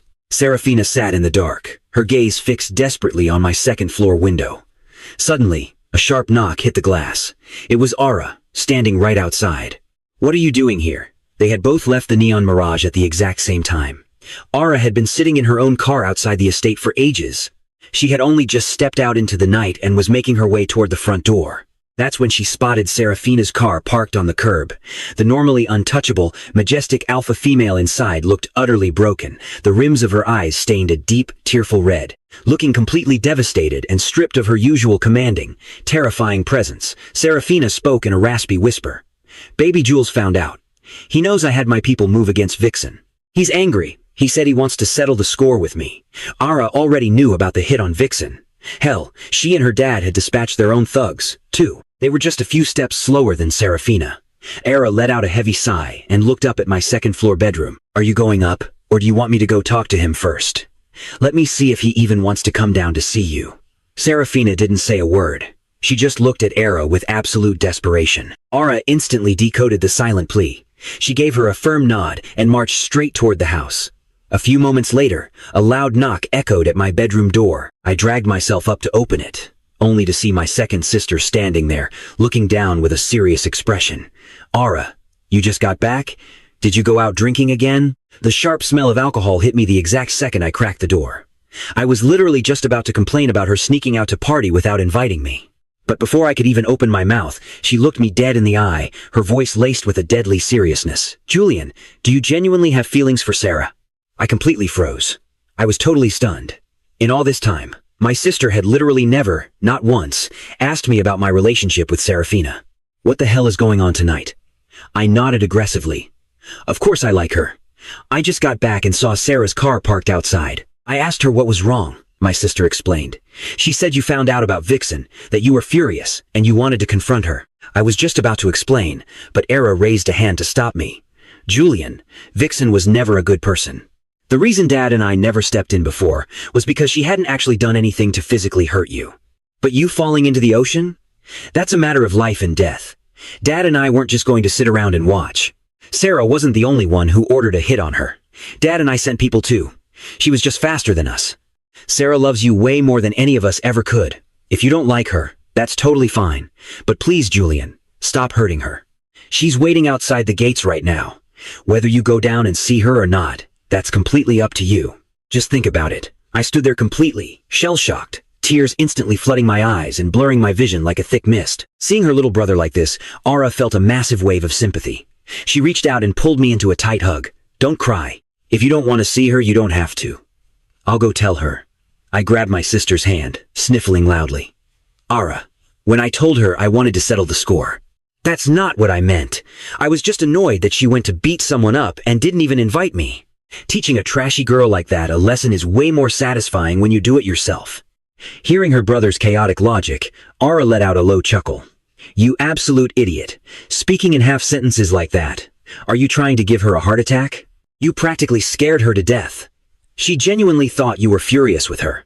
You have no idea. Seeing her looking so utterly destroyed, my heart actually ached. That stupid idiot. Seraphina didn't even bother to ask me why. She just sat there torturing herself. Ara, I'm gonna go find her. If I don't come back tonight, cover for me with Mom and Dad. Tell them not to worry. After dropping that line, I bolted downstairs, still wearing my house slippers. Seeing the car parked outside the villa gates, I sprinted toward it at top speed. The woman inside had stepped out the very second I burst through the front doors. Seeing me wearing absolutely nothing but a thin button-up shirt in the freezing cold, Seraphina instantly ripped off her own coat and wrapped me up tightly like a burrito. Then, she looked down and spotted my fluffy slippers. Her eyebrows knitted together in heavy concern. Without a word, she scooped me right up into a bridal carry and quickly marched toward the car. She dumped me in the back seat. Barkley, crank the heat up. I grabbed her arm. Sister Sarah, I have something to tell you. Let's go back to the Obsidian Manor. Seraphina stared at the boy in her arms for a few agonizing seconds. Barkley, take us home. Seraphina held me the entire ride, refusing to let go. Smelling the faint mix of alcohol and crisp pine on her, I started getting incredibly sleepy. When the car finally parked in the Obsidian Manor's underground garage, I groggily cracked my eyes open. Are we there? Seraphina didn't say a single word. She opened the door, carried me straight into the elevator, placed me gently on the first-floor living room sofa, swapped her shoes, and headed into the kitchen. A few minutes later, she returned, placing a steaming mug of hot milk right in front of me. I tugged at her sleeve, signaling her to sit down. Drink your hot milk first, she said softly. From now on, if you come out at night, put on some warm clothes. Don't catch a cold. Hearing her gentle, caring tone, the emotions I'd been suppressing the entire ride completely shattered. Tears came crashing down my face like a waterfall, dripping right onto the back of Seraphina's hand. They were just warm tears. But to Seraphina, it felt like she had been burned by acid, a suffocating pain instantly gripping her chest. She reached out to wipe my tears, but her hand hesitated, stopping right next to my eye. Baby Jules, I'm so sorry. I know you hate it when I interfere in your business. I swear I won't do it again. Please, don't be mad. Please don't cry. You can hit me if you want. Okay? I couldn't hold back anymore. I launched forward and tackled her into a tight hug. Seraphina Vance, you are so incredibly stupid. I wasn't mad at all. When I said I wanted to settle the score, I meant that they played me. They used me. I wasn't going to let them off the hook, and your people hit her way too lightly. She actually still had the energy to text me. The heavy anxiety that had been crushing Seraphina's heart finally lifted the second she heard my frantic complaints. She grabbed a tissue, gently wiping my handsome tear-stained face, and let out a soft laugh. I was just testing the waters. Next time I go beat her up, I'll bring you along. We can run a duo Q combo on her. I grabbed Seraphina's face and squished her cheeks together as punishment. From now on, if something happens, you ask me directly. Don't just sit there making yourself absolutely miserable. If Elara hadn't told me, I wouldn't have even known you completely misunderstood the situation. Saying that, I glared right at her, trying my hardest to look intimidating. Did you hear me? You stupid Sarah. Seraphina was utterly charmed by my dramatic little expressions. The absolute, undeniable adoration in her eyes was completely impossible to hide. She looked down at my cherry-red lips and leaned in for a kiss, just a brief, incredibly gentle touch. But I wasn't having it. I wrapped my arms around her neck and pulled her right back in for a real kiss. I had absolutely zero experience, so it was basically just me recklessly gnawing and biting her lips. One touch, and Seraphina was instantly set completely on fire. Slowly but surely. Just this wasn't enough for her. Her gentle touch turned urgent, and gradually, buttons started coming undone. With a completely wrecked voice, Seraphina rasped, "Baby Jules, don't move." My face burned beet red. I poked her shoulder with my finger, whispering, "It's uncomfortable. Move away." The exact second those words left my mouth, Seraphina's entire body froze into solid ice. She carefully placed me back down on the bed. After pressing a tender kiss to the corner of my mouth and my eyes, she stood up and backed away. I grabbed onto her sleeve, my pretty doe eyes flashing with intense, undeniable shyness. Seeing me like this was literally driving Seraphina insane. "Baby Jules, be good," she breathed out. "You go to sleep. I'm going to take a cold." Was it possible that my 8-pack abs just didn't have enough rizz? My brain was already spinning up a massive fan fiction scenario. I tossed and turned, completely unable to catch a wink of sleep. Half an hour later, the running water in the bathroom finally stopped. The door clicked open. I stared, unblinking, at the person stepping out. Her hair was still dripping wet. Just looking at the woman's physique, it was basically a sculpted work of art. I gulped loudly. totally satisfied with the view. By the time my brain finally rebooted, I realized I had accidentally answered her out loud. Panicking, I instantly yanked the blanket all the way over my head. A crisp, musical laugh rang out right above me. "Don't suffocate in there. Come out. I'll stop teasing you," she said. Seeing that I wasn't moving an inch, she gently patted the blanket. "I'm going to change. Come out now. Otherwise, you really are going to suffocate." Hearing her footsteps walk away, I finally loosened my death grip on the blanket. My eyes were turning into literal heart emojis as I reviewed her physique in my head, completely geeking out. When Seraphina came back fully dressed with her hair completely dry, she saw me still zoning out into space. She walked over and playfully pinched my cheek. "Go to sleep." Seeing she had zero intention of getting into bed, I blurted out, "What about you? Aren't you sleeping?" "I'll wait for you to fall asleep," she replied softly. "Then I'll go sleep in the guest room." Seraphina sat on the edge of the bed, gently tucking me in. I scooted over, making room. "I don't want to sleep alone. Get in. I can't fall asleep by myself." Seeing me act so helplessly clingy, she let out a low, warm laugh, lifted the blanket, and slid right in beside me. "Better now? Go to sleep." But I had zero intention of letting her off the hook. I wrapped my arms tightly around the woman's waist, nuzzled my head against her chest like a spoiled cat, and closed my eyes with a triumphant smirk. She was utterly helpless against my clingy combo attacks. That cold shower she took was literally for nothing. Looking down at the absolute menace sleeping so soundly in her arms, her heart felt overwhelmingly satisfied. She hugged me tighter and finally closed her eyes. Meanwhile, Rowan Pierce dropped Pip off at home, then drove straight back to her own place, the elite Imperial Skyline. This was a ridiculously luxurious real estate development owned by the Vance Group. The entire complex only had 10 towers, and the penthouse of every single tower was a massive duplex. Back when they first went on sale, Seraphina had exclusively reserved all the penthouses for their inner circle. Everyone had one. But since they all had other places to live, they rarely ever stayed here. Except for Rowan. She absolutely loved standing up there, gazing out at the endless neon glow of the capital's late-night traffic. She dragged herself over to the wine cabinet, snatched up a random bottle, and paced over to the massive floor-to-ceiling window, glass in hand. Staring out at the glowing city skyline, that one electric kiss from earlier replayed in her mind, throwing her thoughts into absolute chaos. She knew perfectly well that, no matter how fiercely she denied it out loud, she absolutely couldn't fight her own heart. She just kept throwing back, glass after glass. But the harder she tried to drink the feelings away, the more painfully sober she became. Fast forward to the morning, and warm, golden sunlight was spilling all over the massive bed. The gorgeous woman slowly fluttered her eyes open, locking onto the impossibly handsome guy tangled up in her arms. A soft, undeniable smirk curled onto her lips. She leaned in and planted a tender kiss right on my forehead, completely ignoring how insanely late she'd stayed up or the mountain of work she had waiting for her. Seriously. Seraphina's biological clock was just terrifyingly precise, especially when her mind was still racing from the crazy events of yesterday. Right now, she was drowning in a feeling of pure, absolute bliss.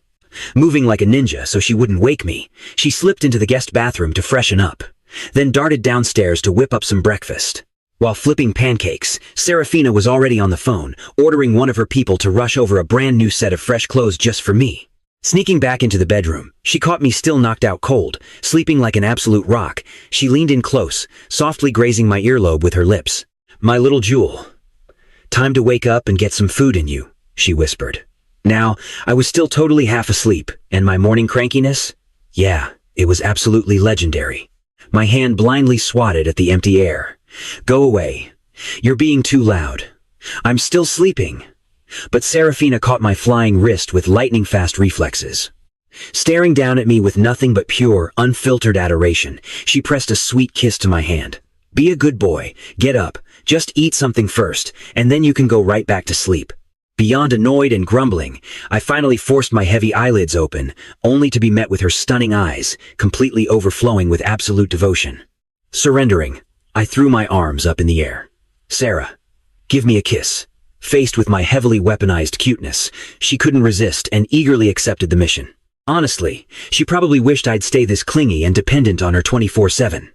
"Wash up first, okay? I made you something seriously delicious. You can sleep after you eat," she told me. The second I hit the dining room chair, I was already inhaling my food like a starved animal. My cheeks were totally stuffed like a little chipmunk. The woman just sat right next to me, giggling softly as she wiped the corners of my mouth. "Hey, slow down there. Don't choke on me," Sister Sarah teased.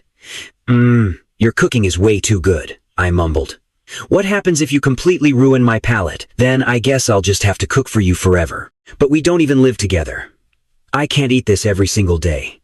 I blinked my huge, innocent-looking eyes up at her, hiding the mischievous little glint flashing right through them. The poor woman was completely lost in my words, totally failing to catch the devious little plot brewing in my eyes. Baby Jules. Once we finally get married, we can live together every single day. Seraphina made absolutely zero effort to hide her real intentions. Her desperate desire to marry me was basically a permanent status buff. Wait, did that just count as a proposal? That is way too casual. I just kept burying my face in my plate, fighting so hard to hold back a massive, goofy grin. Honestly, Seraphina was an absolute genius. How could she not hear the hidden meaning in what I just said? But she didn't say another word. She just kept piling more and more breakfast onto my plate, occasionally taking a tiny bite for herself. After basically rolling away from the table, I slouched lazily onto the sofa, rubbing my massive food baby while checking the group chat with Finian and Pip. Pip was currently dropping massive lore about his sister and my sister from last night. Yo, I swear my sister's lips were totally swollen last night. It was freaking hilarious. Aura is such a total boss. Finally, someone to cure that toxic mouth of hers. I read Pip's messages and just burst out laughing. Are you seriously your sister's biological brother? Aren't you terrified she's going to straight up assassinate you? Assassinate me? Nah, she wouldn't dare. I'll just go tattle to your sister. Finian rarely ever spoke in the group chat, but when he did, the guy usually dropped an absolute nuke. Aura is definitely gonna take Ro's side. Finian, aren't you terrified they'll run a duo Q combo and completely beat you up? Seraphina, who had literally just finished clearing the table, caught me sitting there giggling away on the sofa. She plopped down right next to me, leaning back lazily. What are you looking at, smiling so happily over there? Sister Sarah. What exactly did Aura do to Rowan last night? Seeing my face practically radiating with peak gossip energy, she leaned in close and whispered exactly what went down last night, right into my ear, her warm breath gently tickling me. Sneakily, I turned my head and planted a surprise kiss right on the woman's lips. The tense string in Seraphina's brain snapped even tighter. She was absolutely terrified that if I kept this up, she wouldn't be able to hold herself back anymore. Baby Jules, has anyone ever told you that you can't just casually tease women like this? Especially the ones who are desperately, dangerously in love with you. That is strictly forbidden. She suddenly stood up, her eyes turning dangerously dark. Not daring to stay a single second longer, her voice dropped, sounding rough like crushed gravel. I'm going to the study to handle some work. Weren't you feeling tired? Go upstairs and get some sleep. I'll take you out for lunch a bit later. Saying that, she basically turned and fled right up the stairs. I completely lost it and burst out laughing. Oh my God. Sister Sarah was actually blushing. Ha ha ha. Hearing my loud laughter ringing from downstairs, the poor woman could only shake her head helplessly. Meanwhile, Aura was sitting all alone in her office, vividly recalling the wild events of last night. She and Seraphina were both absolute, terminal workaholics.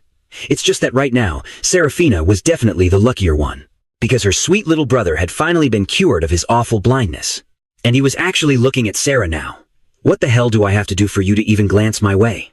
Aura's dark silhouette looked so incredibly lonely sitting there right now. She loved Rowan so damn much, she was practically drowning in it.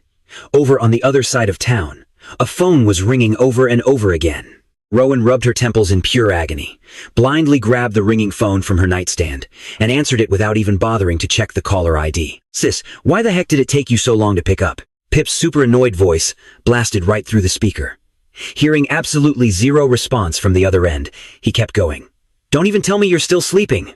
Didn't you drop me off and go straight home last night? I had a few drinks when I got back. Went to bed super late. What do you want? Her head was aggressively pounding from the massive hangover, her groggy voice sounding like she had literally swallowed sandpaper. Julian just said, Boss Sarah is taking him to Cloud 9 Retreat. He wanted to know if we're going too. Cloud 9 Retreat was a brand new, luxury hot springs resort developed by the Vance Group, located out in the quiet suburbs. They were currently doing a soft opening right now, especially since the autumn weather was getting pretty chilly. Sarah clearly wanted to take baby Jules out to play and relax for a bit. Got it. I'll pick you up in a bit.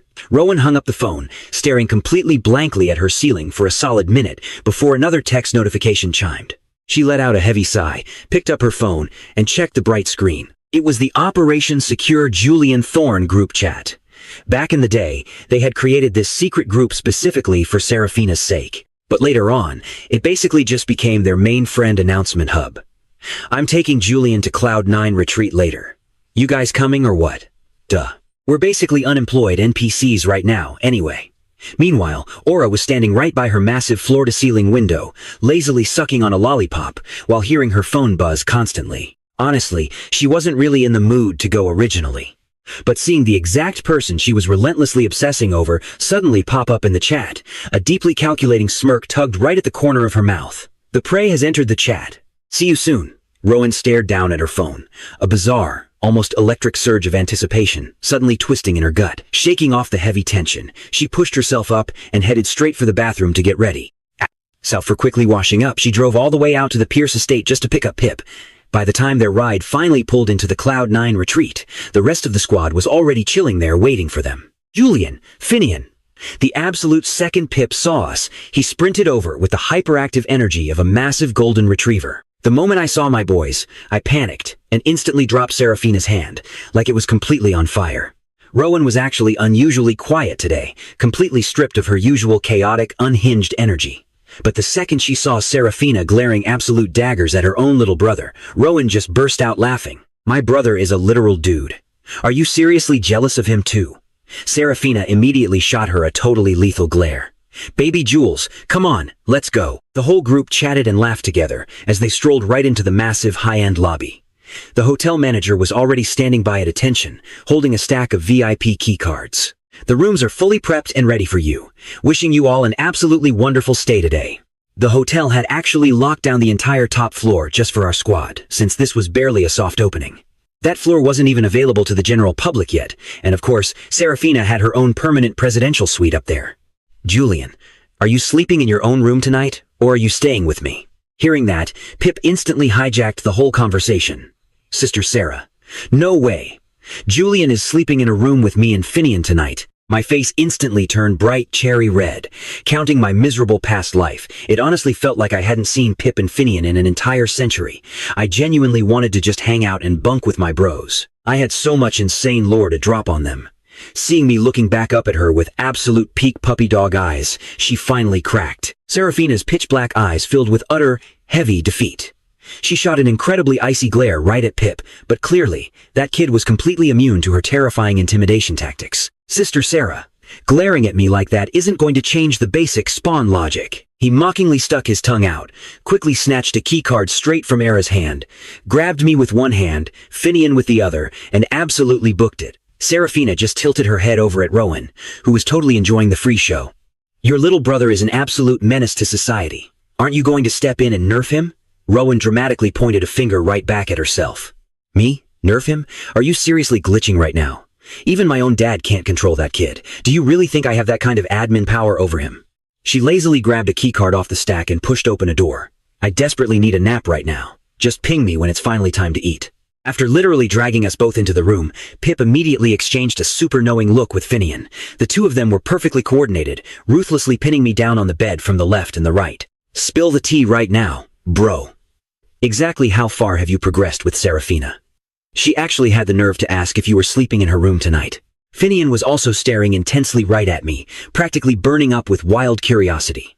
Honestly, I never even planned on hiding the truth from my best friends anyway.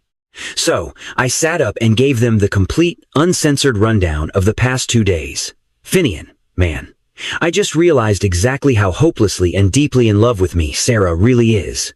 I was so incredibly, unbelievably stupid before. She is literally so perfect in every way, and I used to treat her like absolute garbage. Right now, all I want to do is desperately make up for my massive, totally toxic mistakes, and finally love her the way she properly deserves. Pip offered some surprisingly gentle comfort at first, but sitting completely still and being all emotional wasn't really Pip's usual vibe.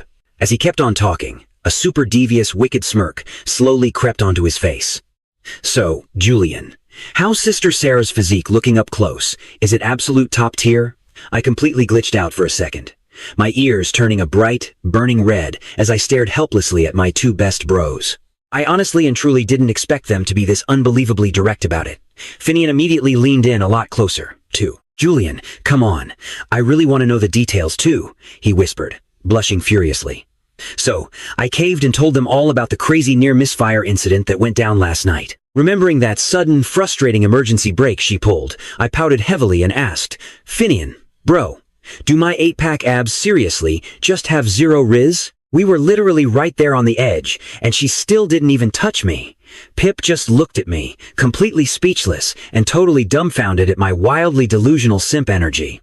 "Julian, you idiot. Sister Sarah is actively protecting you until the two of you actually lock down your official relationship status. She refuses to cross that line. To all the useless NPCs outside, and even to us, Sister Sarah is a terrifying, absolutely ruthless, final boss. She is the unbreakable pillar holding up all our squads combined. But to her, you are an existence way more important than her own HP bar." Pip always had a loud, super outgoing personality. But he always saw through things with crystal clear clarity.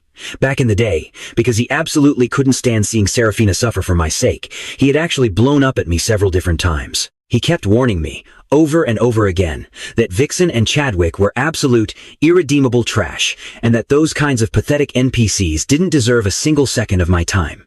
But back then, I was incredibly stubborn and totally blind, constantly thinking Pip was just acting as Seraphina's loyal attack dog, which only caused my toxic bias against Seraphina to keep rapidly leveling up. The three of us stayed up and talked for hours on end.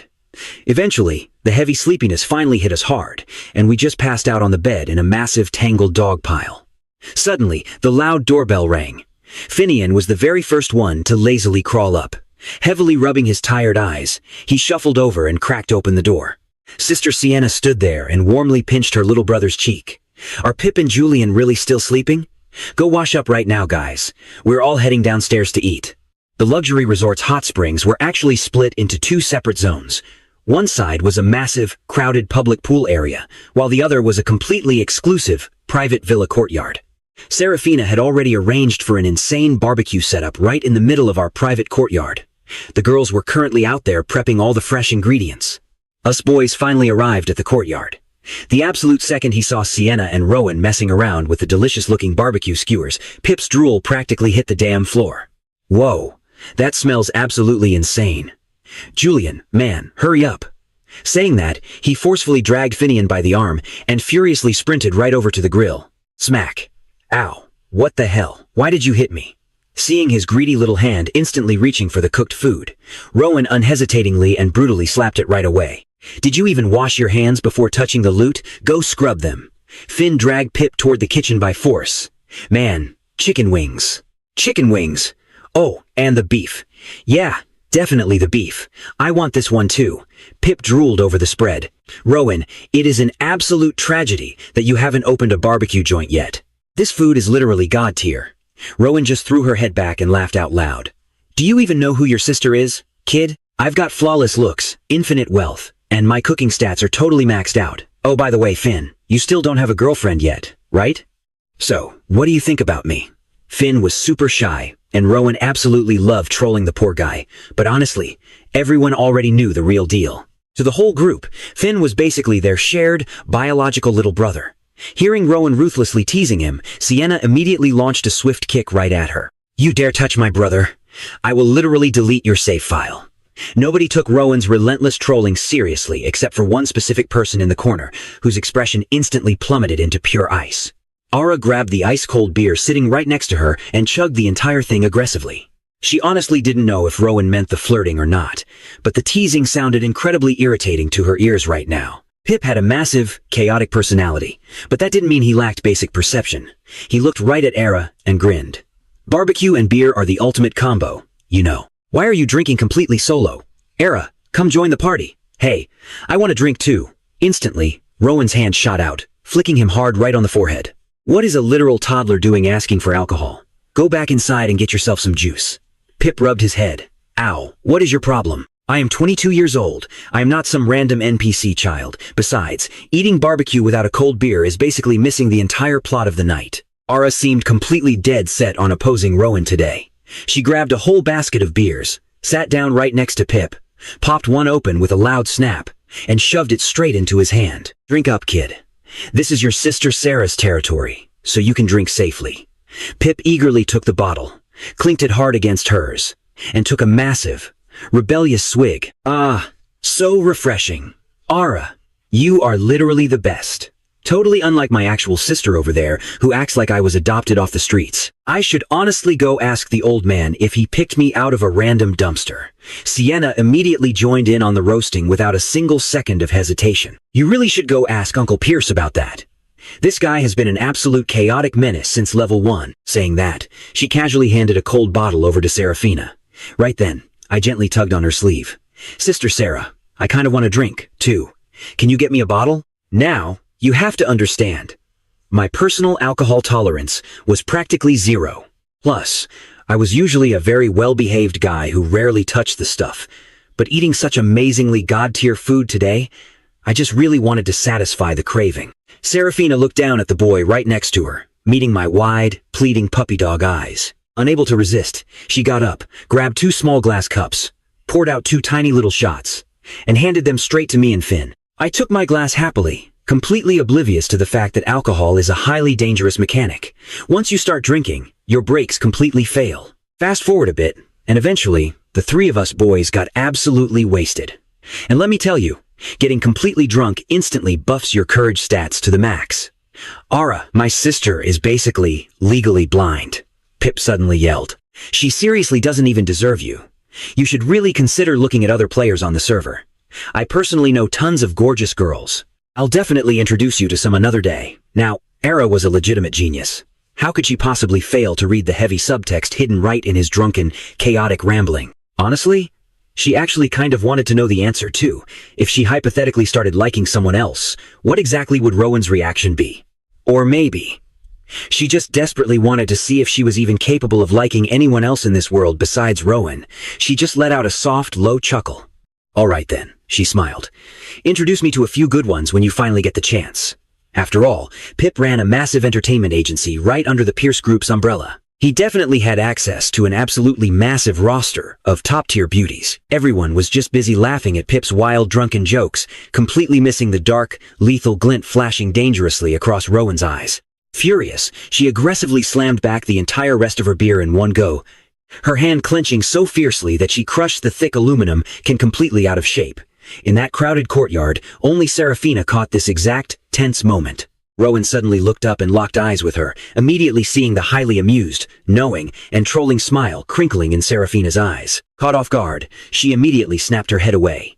Refusing to look at her any longer, Seraphina gracefully withdrew her gaze, turned her head back to me, and coaxed me softly. You definitely drank way too much. I'm taking you back inside to sleep right now, or you'll spawn with a massive debuff headache tomorrow. I whined, Sister Sarah. Please carry me. Faced with my absolute clingy cuteness, Seraphina's defensive stats instantly dropped to 0. She sighed with a warm smile. All right, I'm taking him back. You guys try to wrap it up soon.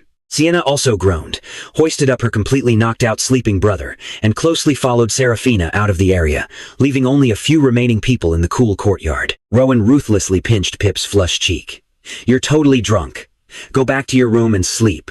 It's freezing out here. Suddenly, a deceptively strong hand locked right onto her throat. No, I totally refuse. I'm literally sleeping right here tonight. Pip suddenly had her caught in a wild chokehold and stubbornly refused to let go. He might look super skinny on the surface, but every single time he drank, he somehow activated his hidden berserker strength stats. Rowan couldn't manage to break free immediately, and using real force might actually end up damaging his HP. Let go right now, or I'm actually going to beat you up. Go back to your room, Pip yelled back. No, I'm sleeping here tonight. Ara's here anyway. It's 100% safe, right, Ara? Ara just stared at the chaotic sibling duo across the table, took another massive gulp of her beer, and coldly said absolutely nothing. Fed up, Rowan finally just picked Pip up by force and aggressively hauled him all the way toward the bedroom. With a heavy sigh, she unceremoniously dumped him right onto the bed. She knew her little brother's alcohol tolerance perfectly well. Let go of me.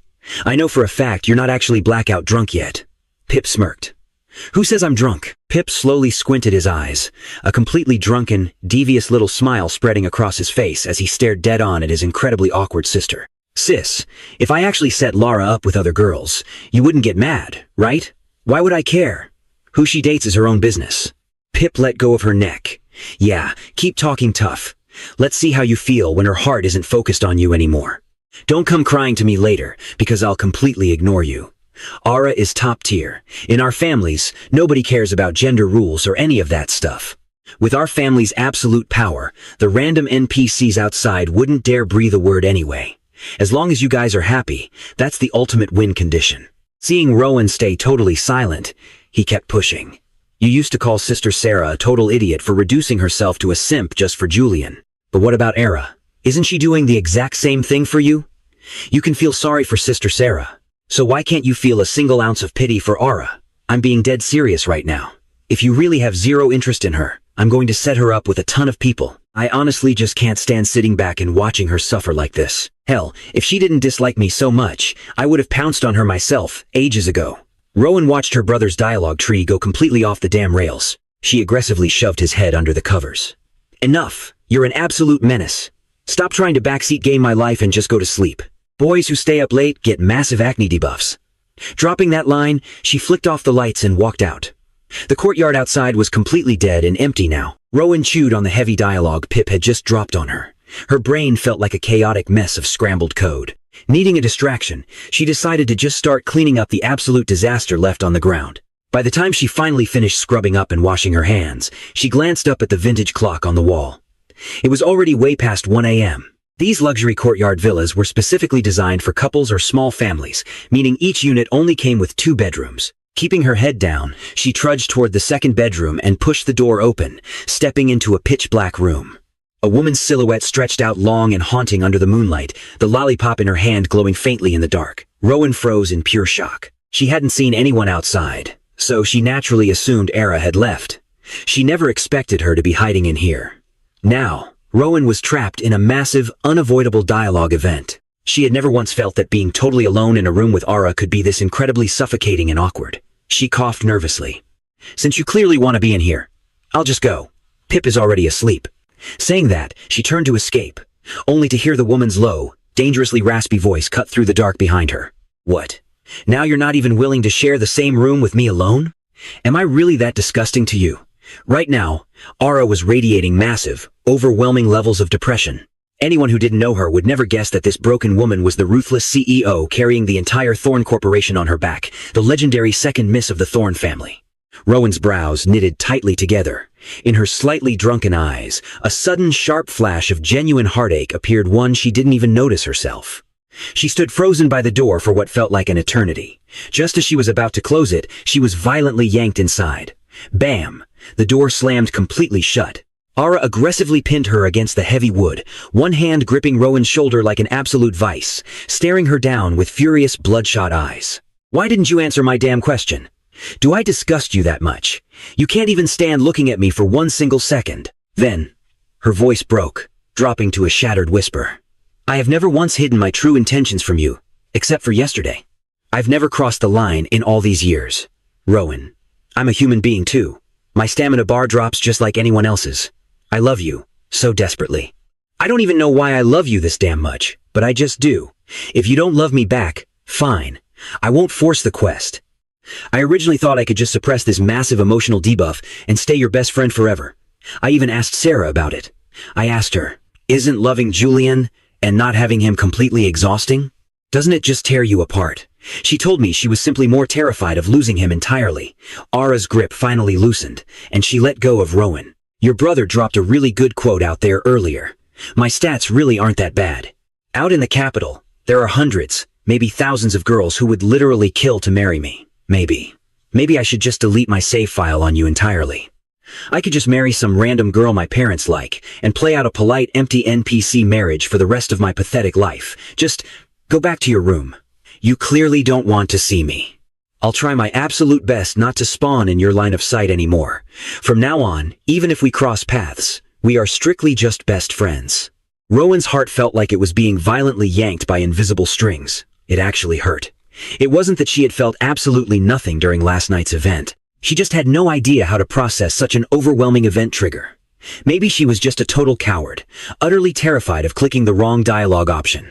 But she knew deep down that if Elara walked out that door right now, there would absolutely be no sequel to their story, exactly like she said. They would only ever be just best friends, and Rowan would be forced to watch Elara marry some random woman she didn't even love.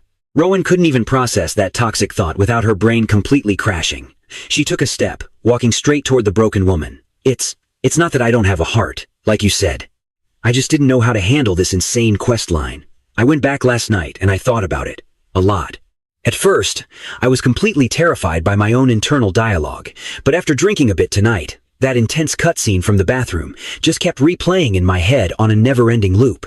Elara was standing frozen by the window, her back turned to her. Rowan couldn't even see what kind of devastated expression she was wearing right now.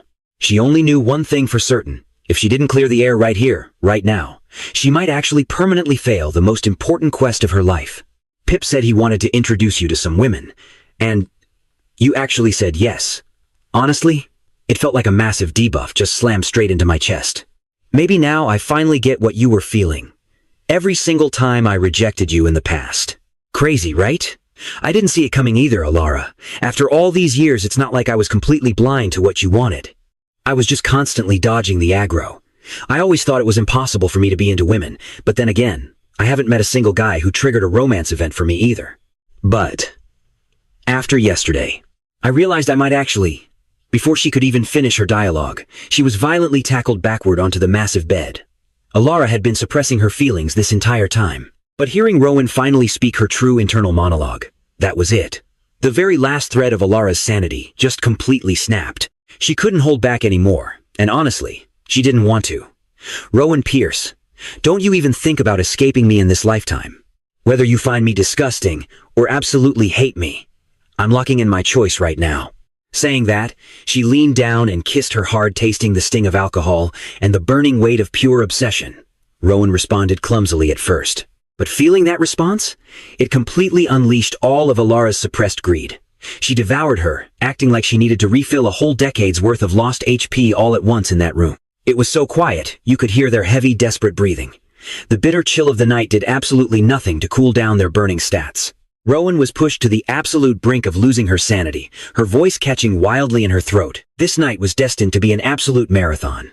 It wasn't until the morning sky finally began to light up that they collapsed into a deep, heavy sleep. Meanwhile, Seraphina gently laid me down on the massive bed, quietly slipped into the bathroom, and grabbed a steaming hot towel. She carefully wiped the face and neck of my deeply sleeping, totally helpless self. Finally, she pressed a soft kiss to my lips, stood up, and headed back to wash up.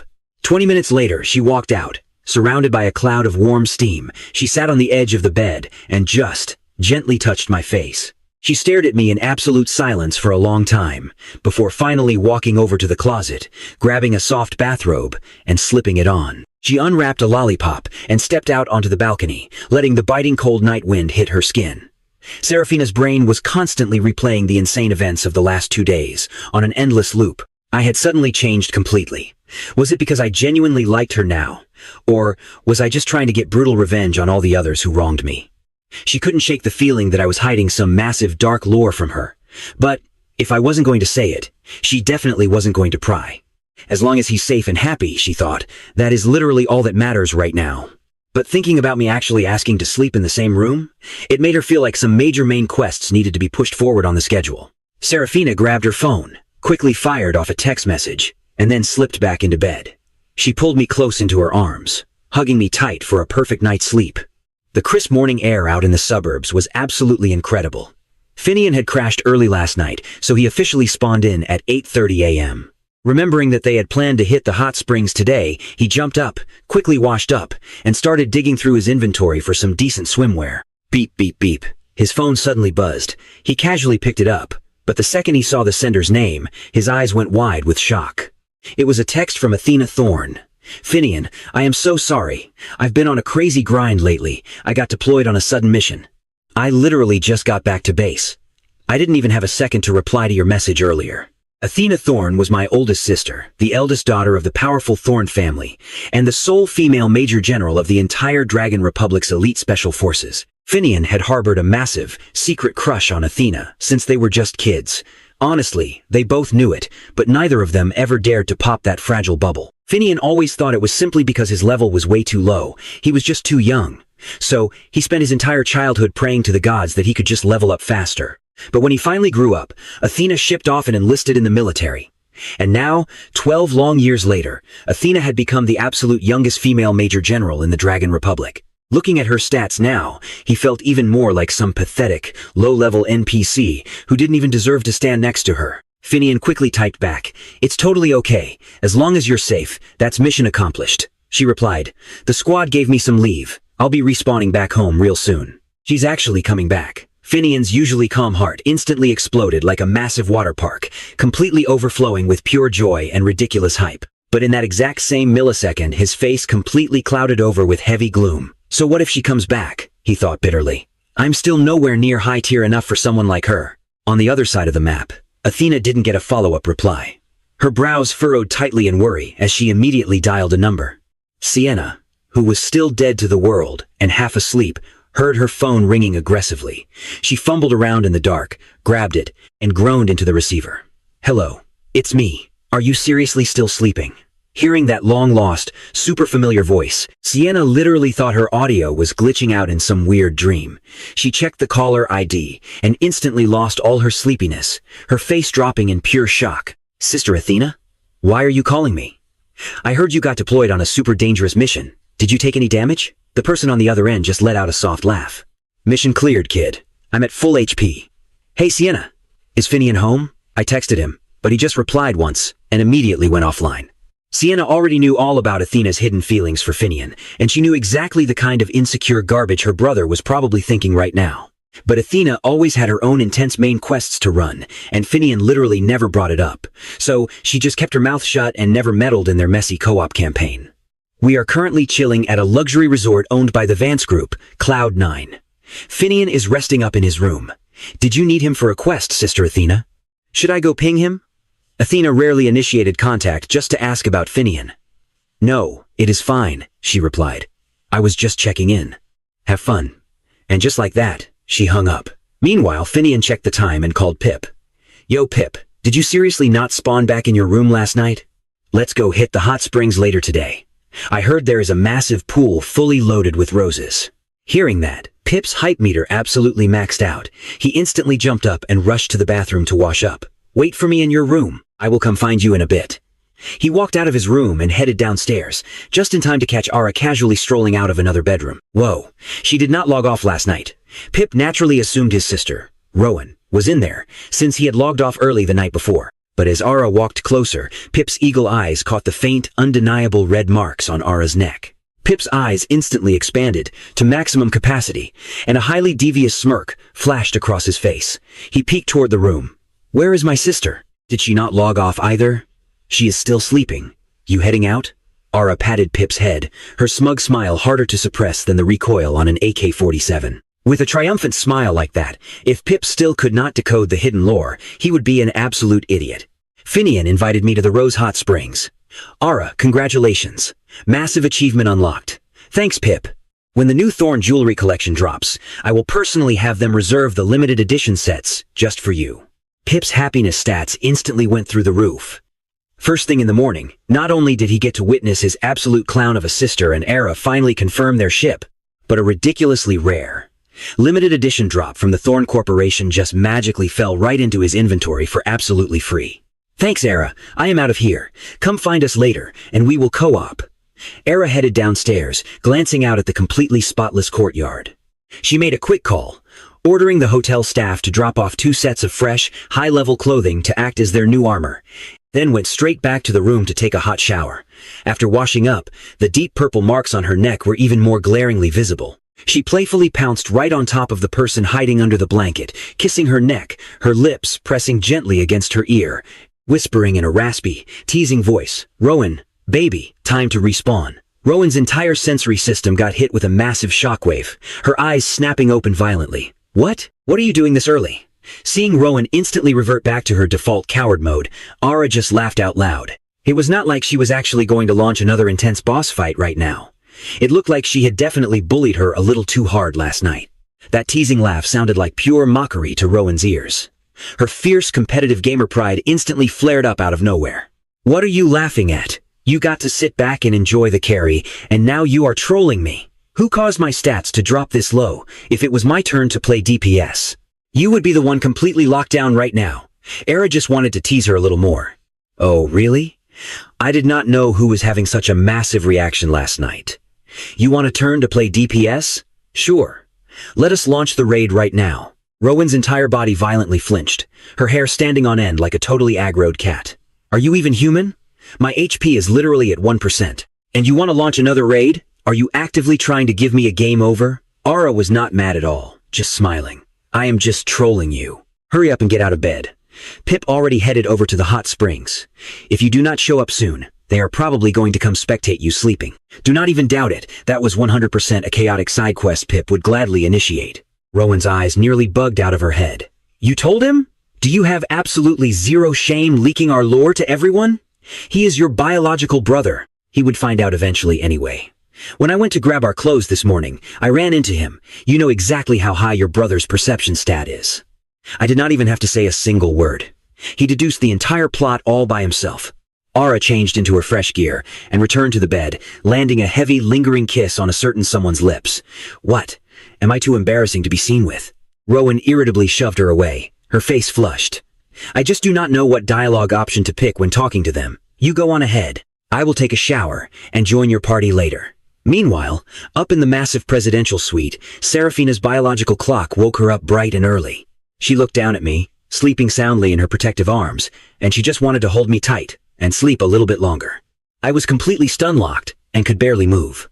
As I kept squirming around in her embrace, the woman's soft hand gently patted my back, her voice incredibly raspy.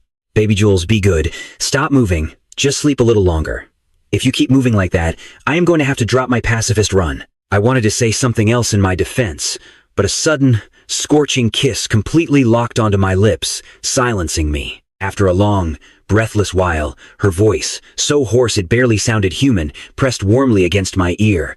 Baby Jules, I love you. Seraphina was absolutely terrified of dealing any damage to me. She forcefully endured the massive debuff, beads of sweat dripping from her forehead straight onto my flushed face. I had not fully unlocked this specific romantic skill tree just yet, but that definitely did not mean I was a total noob. I knew she was enduring a heavy debuff right now to protect me, but I was more than willing to start this quest. An hour later, the woman contentedly kissed my cheek. Her pitch-black eyes were entirely focused on me, radiating an aura of absolute pampering. Honestly, no one could even comprehend just how maxed out her happiness meter was right now. Just sleep a little more, baby Jules. I'm gonna go take a shower. We'll grab some food together later. By the time Seraphina stepped out of the shower, she noticed her phone on the nightstand just blowing up with notifications. So many missed calls. She snatched it up and stepped out onto the balcony. All right, I got it. I'll be down in a bit. You guys go ahead and start eating without us. Baby, wake up. Everyone's waiting for us down at the dining hall. It's a massive seafood buffet. Man, the second I heard the word food, my eyes instantly snapped wide open. Seeing my girl's eyes absolutely sparkling with this warm smile, my mood instantly shot straight through the roof. I dragged myself up and hit the bathroom to wash my face, but when I looked in the mirror at my ripped 8-pack abs and the crazy, dense cluster of little strawberry hickeys all over them, my face instantly burned beet red. Like seriously, how am I supposed to hit the hot springs looking like this? Can I even let other people see this without dying of embarrassment? Meanwhile, down at the dining hall, everyone except Rowan, Seraphina, and me had already started raiding the buffet like it was a dungeon boss. Sienna was casually peeling shrimp for her brother, glancing over at Elara, who was eating with total elegance. Hey, where is she? Did you spawn in solo today? The moment Rowan was mentioned, Pip practically burst into laughter. My sister. Oh, she's definitely still AFK in bed. She probably won't respawn anytime soon, honestly.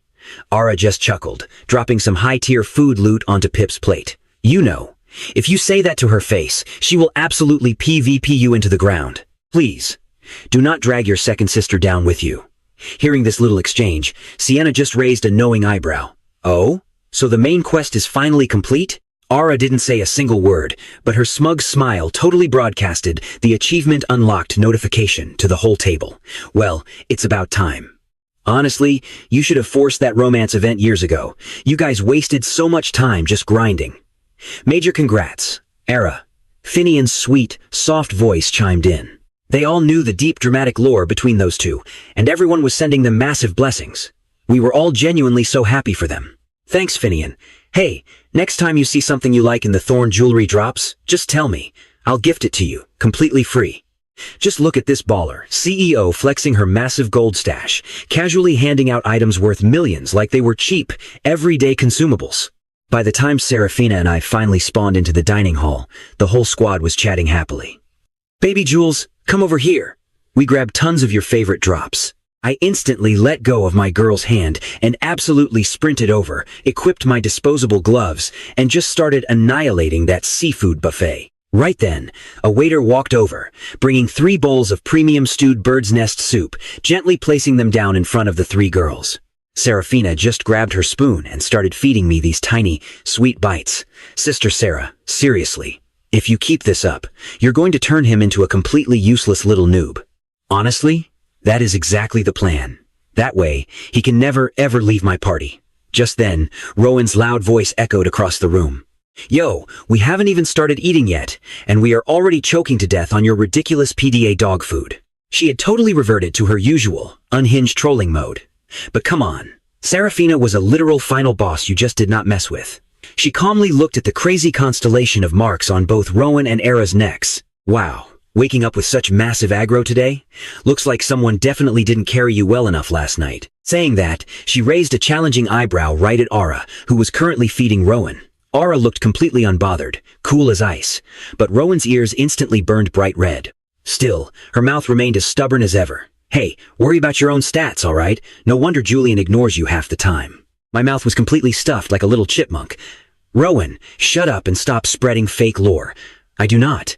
We are co-oping perfectly fine right now." Right after lunch, the whole squad moved over to the hot springs zone and fully enjoyed a premium autumn hot springs event. See, there was this massive live music concert happening in the capital next week. And to be honest, I hadn't logged into a major live performance event for a really, really long time. Since I was already in the capital, my performance manager practically begged me to join the official lineup. You know, after respawning into this new life, my entire mindset had completely been patched. I no longer felt that exposing my real face to the public was some kind of annoying debuff. I genuinely didn't hate having people stare at me anymore. Actually, on the contrary. I really, truly wanted the entire server to finally know exactly who I was.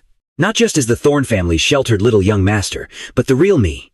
I wanted to be someone whose stats were actually high enough to stand right next to Seraphina. Later that night, I was grinding away, practicing in the piano room, when my phone on the desk suddenly buzzed. "Baby, what quest are you grinding right now?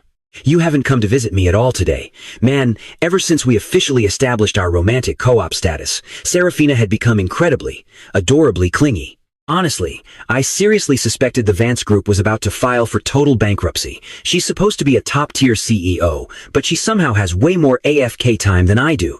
I didn't even bother texting back. Instead, I just recorded a quick voice note. "Hey, I have a big performance event the day after tomorrow. Do you actually have time to log in and come watch?" My girl immediately initiated a video call right back. Looking closely, her beautiful eyes definitely carried a faintly hidden exhaustion debuff. Her voice was so soft and lazy. "Baby, I miss you so much." I looked at those heavy dark circles under her eyes, instantly feeling this massive, crushing pang of heartache. "Wait, are you still at the guild headquarters? Is the corporate grind really that heavy right now?" "Yeah, a major project just hit a minor bug. I've been grinding crazy overtime for the past few days. What time is your event?" "It's the day after tomorrow, exactly at 8 p.m. I'll make sure to reserve VIP slots for you guys. Now hurry up, go home, log off, and get some real rest. Sarah, baby, we'll see each other the day after tomorrow. Okay?" Seeing my deeply concerned, worried frown on the screen, Seraphina honestly couldn't have looked happier. Grinding brutal overtime for a few days, just in exchange for my genuine heartache? To her, that was an absolute god-tier trade. Okay, fine. I'll head back to base and get some rest right now. Pixie, get our people to sweep the Grand Theater right now. Seraphina barked the second she hung up the phone. Deploy a squad and keep them on absolute standby around the entire perimeter. The 4 great families had pulled way too much aggro from rival guilds lately, and the tension was suffocating. Seraphina and her elite crew were high level enough that practically no one dared to initiate PvP with them. But me? This was my very first time dropping stealth mode in public. She simply couldn't afford to gamble with my HP. The day of the massive event arrived in a flash. My manager, Kip, brought the entire crew straight to the Thorne estate. "Julian, are you absolutely sure you want to use your real face this time?" Kip asked, his voice shaking. "Aren't you terrified?" I cut him off before he could start spiraling. "Kip, don't sweat it. With the mighty Thorne family backing me, nobody has the stats to even touch me. I used to think this attention was just a totally annoying debuff, but the meta has completely changed. I'm going to grind until I'm someone truly worthy of Seraphina. Kip gave a firm nod. I've already deployed the bodyguard squad. Julian, this event is a massive milestone for us. Let's just hope no game-breaking bugs pop up, I joked. After equipping my best gear, I hopped into a car and headed straight for the Grand Theater. Not too far from the Thorne estate, a sleek black Audi sat parked in the shadows.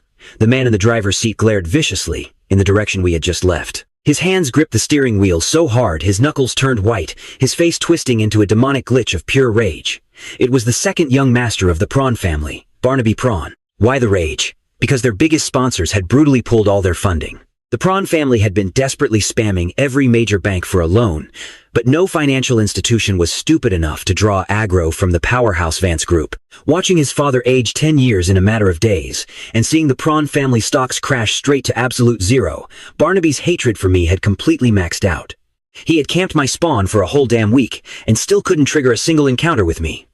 Then, just 2 days ago, a mysterious man called him. Do you hate Julian Thorne? I hate him too. Since we share the exact same boss target, do you want to form a party? But Barnaby wasn't a total noob. As a guy in his 20s who had managed to secure the marketing director slot at the Prawn Group, he definitely boasted some decent stats. Why the hell should I trust you? Barnaby scoffed. You clearly have beef with him and you just want to use my DPS. Your strategy guide is a little too obvious, don't you think?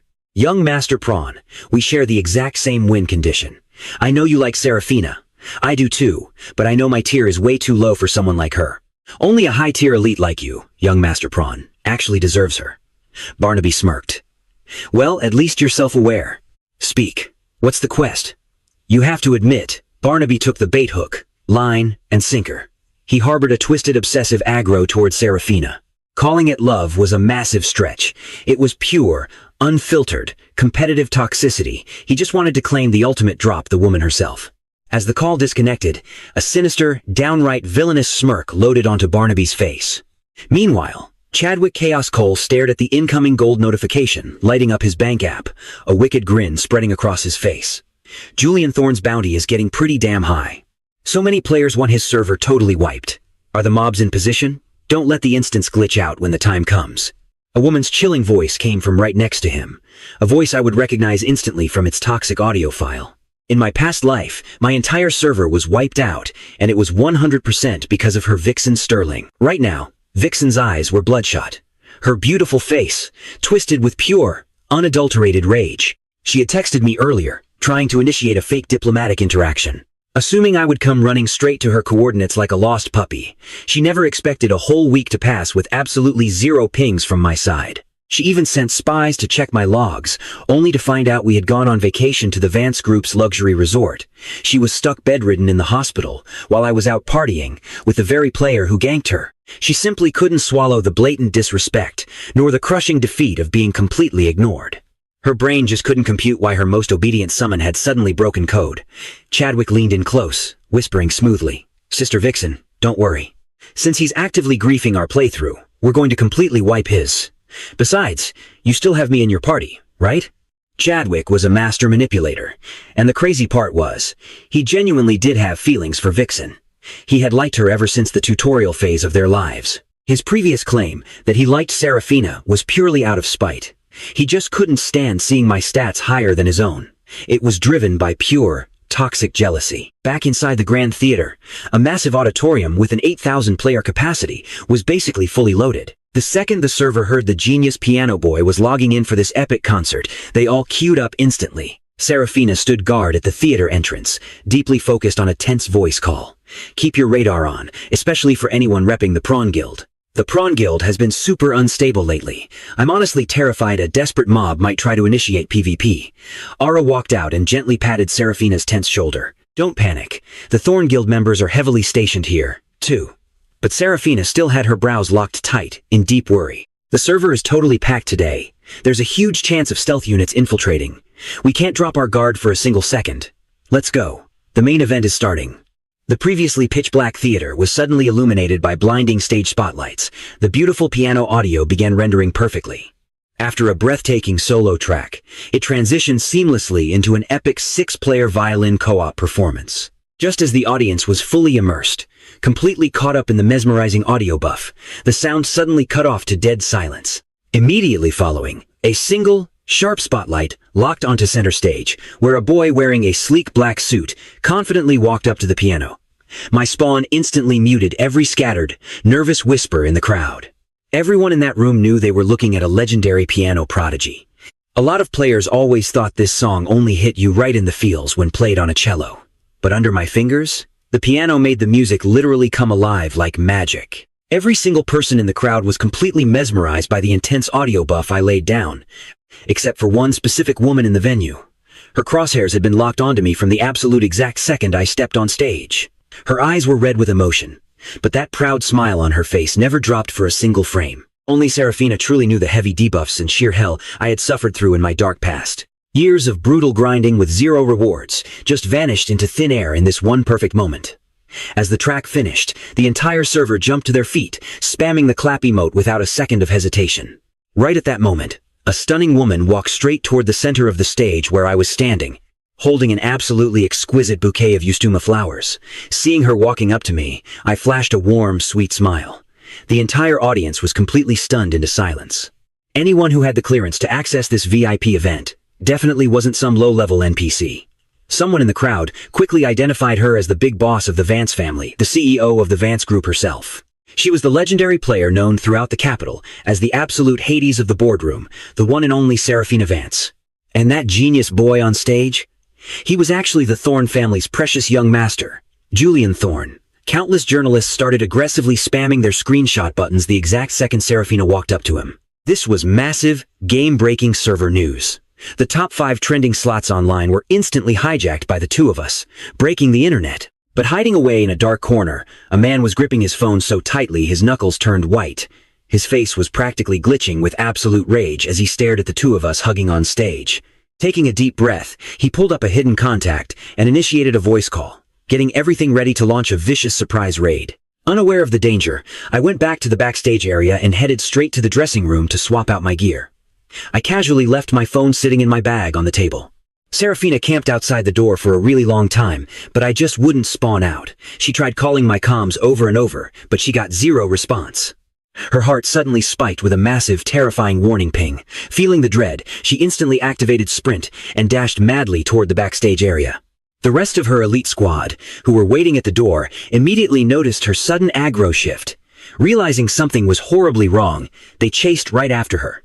Seraphina arrived at the dressing room in record time and aggressively kicked the heavy door wide open.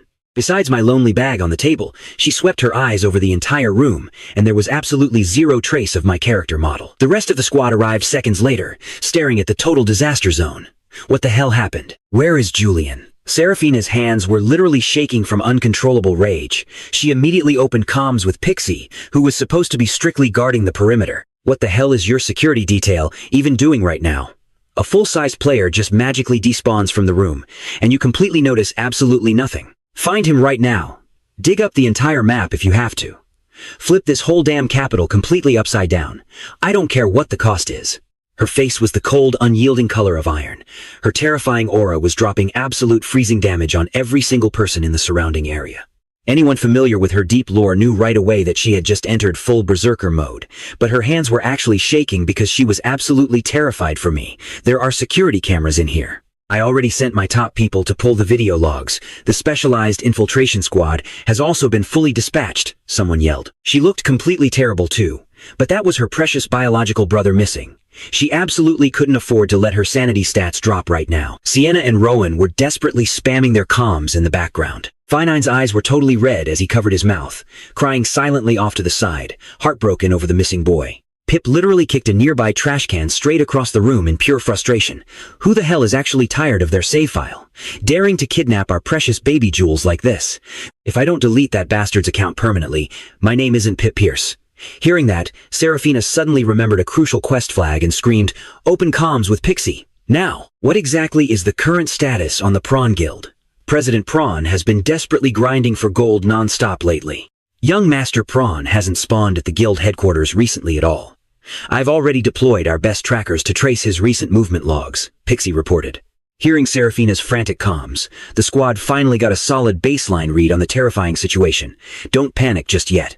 If the Prawn Guild just wants gold, they definitely won't drop his HP to 0. No, you don't get it. If it was just the Prawn Guild, I honestly wouldn't panic this much. But if it's Barnaby Prawn, that sick NPC has always had insanely twisted aggro toward me. I am absolutely terrified that he's going to initiate lethal PvP against my innocent baby jewels.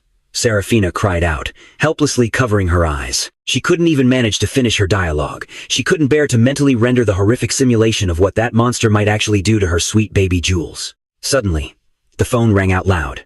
We found a log. Barnaby took a shady comms call from a mail player exactly 2 days ago and wired 5 million gold to an unknown account. Era's phone violently pinged at the same time. Era here. The security camera logs just pulled something massive. A mail player was aggressively maintaining line of sight on Julian during the entire performance. Right after the event ended, when young Master Julian went backstage, that exact same player mysteriously despawned from his designated sector. The video file has just been sent to your device. Seraphina quickly opened the file sent by her loyal subordinates, and the whole squad anxiously huddled around the small screen. Seraphina's fists were clenched completely white, radiating an aura of pure, unadulterated hellfire. Barnaby Prawn, you are freaking dead meat. Her voice dropped to a tone so terrifyingly cold that it barely even sounded human anymore. It was as if this was Seraphina's true, awakened final boss form. Right at that critical moment, Pixie sent another desperate ping, saying they successfully traced the secret account Barnaby wired the gold to.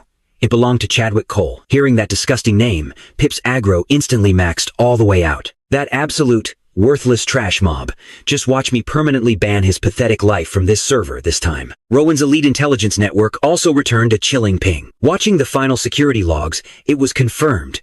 Julian was hit with a heavy stun debuff from behind and violently dragged into a waiting vehicle. Inside her car, Seraphina's heart felt like it was being shoved through a meat grinder. She slammed her foot on the gas, her speed climbing higher and higher. Members from all 4 great families were relentlessly sweeping the city map. Even the guildmaster parents of the 4 families were on high alert. Even Athena Thorne, currently deployed at the military base, sent an urgent ping. Did you find baby jewels yet? Not yet, sis. They planned this raid from the start.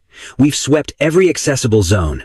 Send me every single security log where baby jewels appears. I am mobilizing the capital's entire military grid to track him down. If baby Jules' HP drops to 0, I am wiping their entire server. She slammed the comm shut. Meanwhile, the guildmasters of the 4 families gathered in a single lobby. Seraphina's mother, Beatrix, heard about the kidnapping, and her eyes flashed blood red with absolute fury. Sarah, the Prawn Guild doesn't need to exist anymore. They dare to touch our people and think they can just log off safely? Dream on. Wipe them from the server. Seeing his wife enter full berserker mode, Magnus Vance wisely stepped in with support buffs. Relax, honey, relax. I've already issued the ban orders. Julian is our future son-in-law. How could I just sit back and let him take damage? Right at that moment, Arthur Thorne's comms rang. Catching the caller ID, he looked genuinely shocked. Whatever the NPC on the other end said, Arthur gripped his phone tight, his face twisting with pure, unadulterated fury. Old Vance, does your guild have active co-op quests with the Sterling Guild? Terminate all contracts right now. Yeah, we have a few. They hold shares in a few instances. Seeing Arthur's wildly abnormal tone, Magnus Vance instantly realized that illegitimate Sterling knockoff definitely had a hand in this raid. Meanwhile, still tearing through the city map, Seraphina received a ping from her oldest sister, Athena Thorne. Confirming my exact coordinates, she broadcasted the location to Barclay. The strike team shared the waypoint in the squad group chat and floored the gas to max speed. Inside a dark, damp basement dungeon, I slowly regained consciousness. Staring at the horribly familiar rendering of my environment, terrifying memories from my past playthrough completely flooded my CPU. My entire character model started violently trembling, tears pouring down my face like absolute rain. I was as pale as a sheet of paper. My brain couldn't stop autoplaying the cutscenes of the horrific events that had happened right here in my past life. I backed into the corner, hugging my head. I looked like a shattered glass doll, whose very soul had been deleted, radiating 0 HP energy. Suddenly, with a massive, deafening bang, the iron door was brutally kicked open from the outside. Well, is this really our noble, elegant little Thorne family prince? How did you get so utterly terrified? A man's sharp, mocking audio played. Tell me, if your character model gets totally corrupted, Do you think Seraphina will still want you? Hearing that all too familiar voice, my character model completely froze. I looked up at the incoming mob. I wouldn't forget this audio file even if my account was permanently deleted. Chadwick Cole. Julian. Long time no see. How's your playthrough going? Looks like you're having a really great time. Vixen got kicked from the Sterling Guild all because of you. She lost all her inheritance rights. She's sitting there taking damage in the hospital, and you don't even bother to go visit her. Instead, you're out here triggering romance events with other players. Oh, that's right. You're actually the genius piano boy, Julian. We've been co-oping for so damn long, and I never even knew your stealth stat was this high. Right now, my stamina bar was completely drained. I had absolutely zero combat ability left, but I was still a member of the Thorne Guild. Even captured by enemy mobs, I absolutely refused to drop the Thorne family's prestige. I glared viciously at Chadwick. You are literally worse than a scripted animal. I could train a dog for years, and it would still know its master. If I hadn't hard carried you, you never would have established a base in the capital. Seeing that I was at a massive disadvantage yet still maintaining my high-tier arrogance. Chadwick's face instantly glitched with pure, unadulterated malice. He swung a brutal slap right at my face. Smack! The audio echoed loudly through the basement instance. My cheek instantly swelled up. A streak of blood leaked from the corner of my mouth. I just let out a cold, mocking laugh. You were always just a lowest-tier peasant. I was kind enough to carry you, and you repay me by griefing my run. Since I've fallen into your little trap today, you better make damn sure I get a game over. Otherwise, smack. Another brutal slap. My character model collapsed hard onto the cold floor. Death is literally approaching your spawn point, and your mouth is still running this hard. As expected of the Thorne family's precious young master. Your defense stat is pretty high. I just wonder if it'll stay that high in a few minutes. Barnaby Prawn walked right up to me, looking down at me with an arrogant, top-down camera angle. I watched your performance today, too. Truly spectacular. These hands of yours really are quite beautiful. Saying that, he stomped his limited edition Gucci leather shoe directly onto my slender fingers. The pain was so intensely agonizing, my forehead instantly broke out in a cold sweat, but I refused to let out a single audio cue. Seeing me violently, biting my lip, refusing to make a single sound, no matter how much DPS he tried to dish out. Barnaby's face twisted with so much rage, he looked like a glitching, broken character model. Julian. Since I can't claim Seraphina for myself, I'm sure as hell not letting her get a happy playthrough either. The sick, psychotic smile plastered on his face sent massive warning bells ringing through my head. Right at that moment, Chadwick's comms buzzed loudly.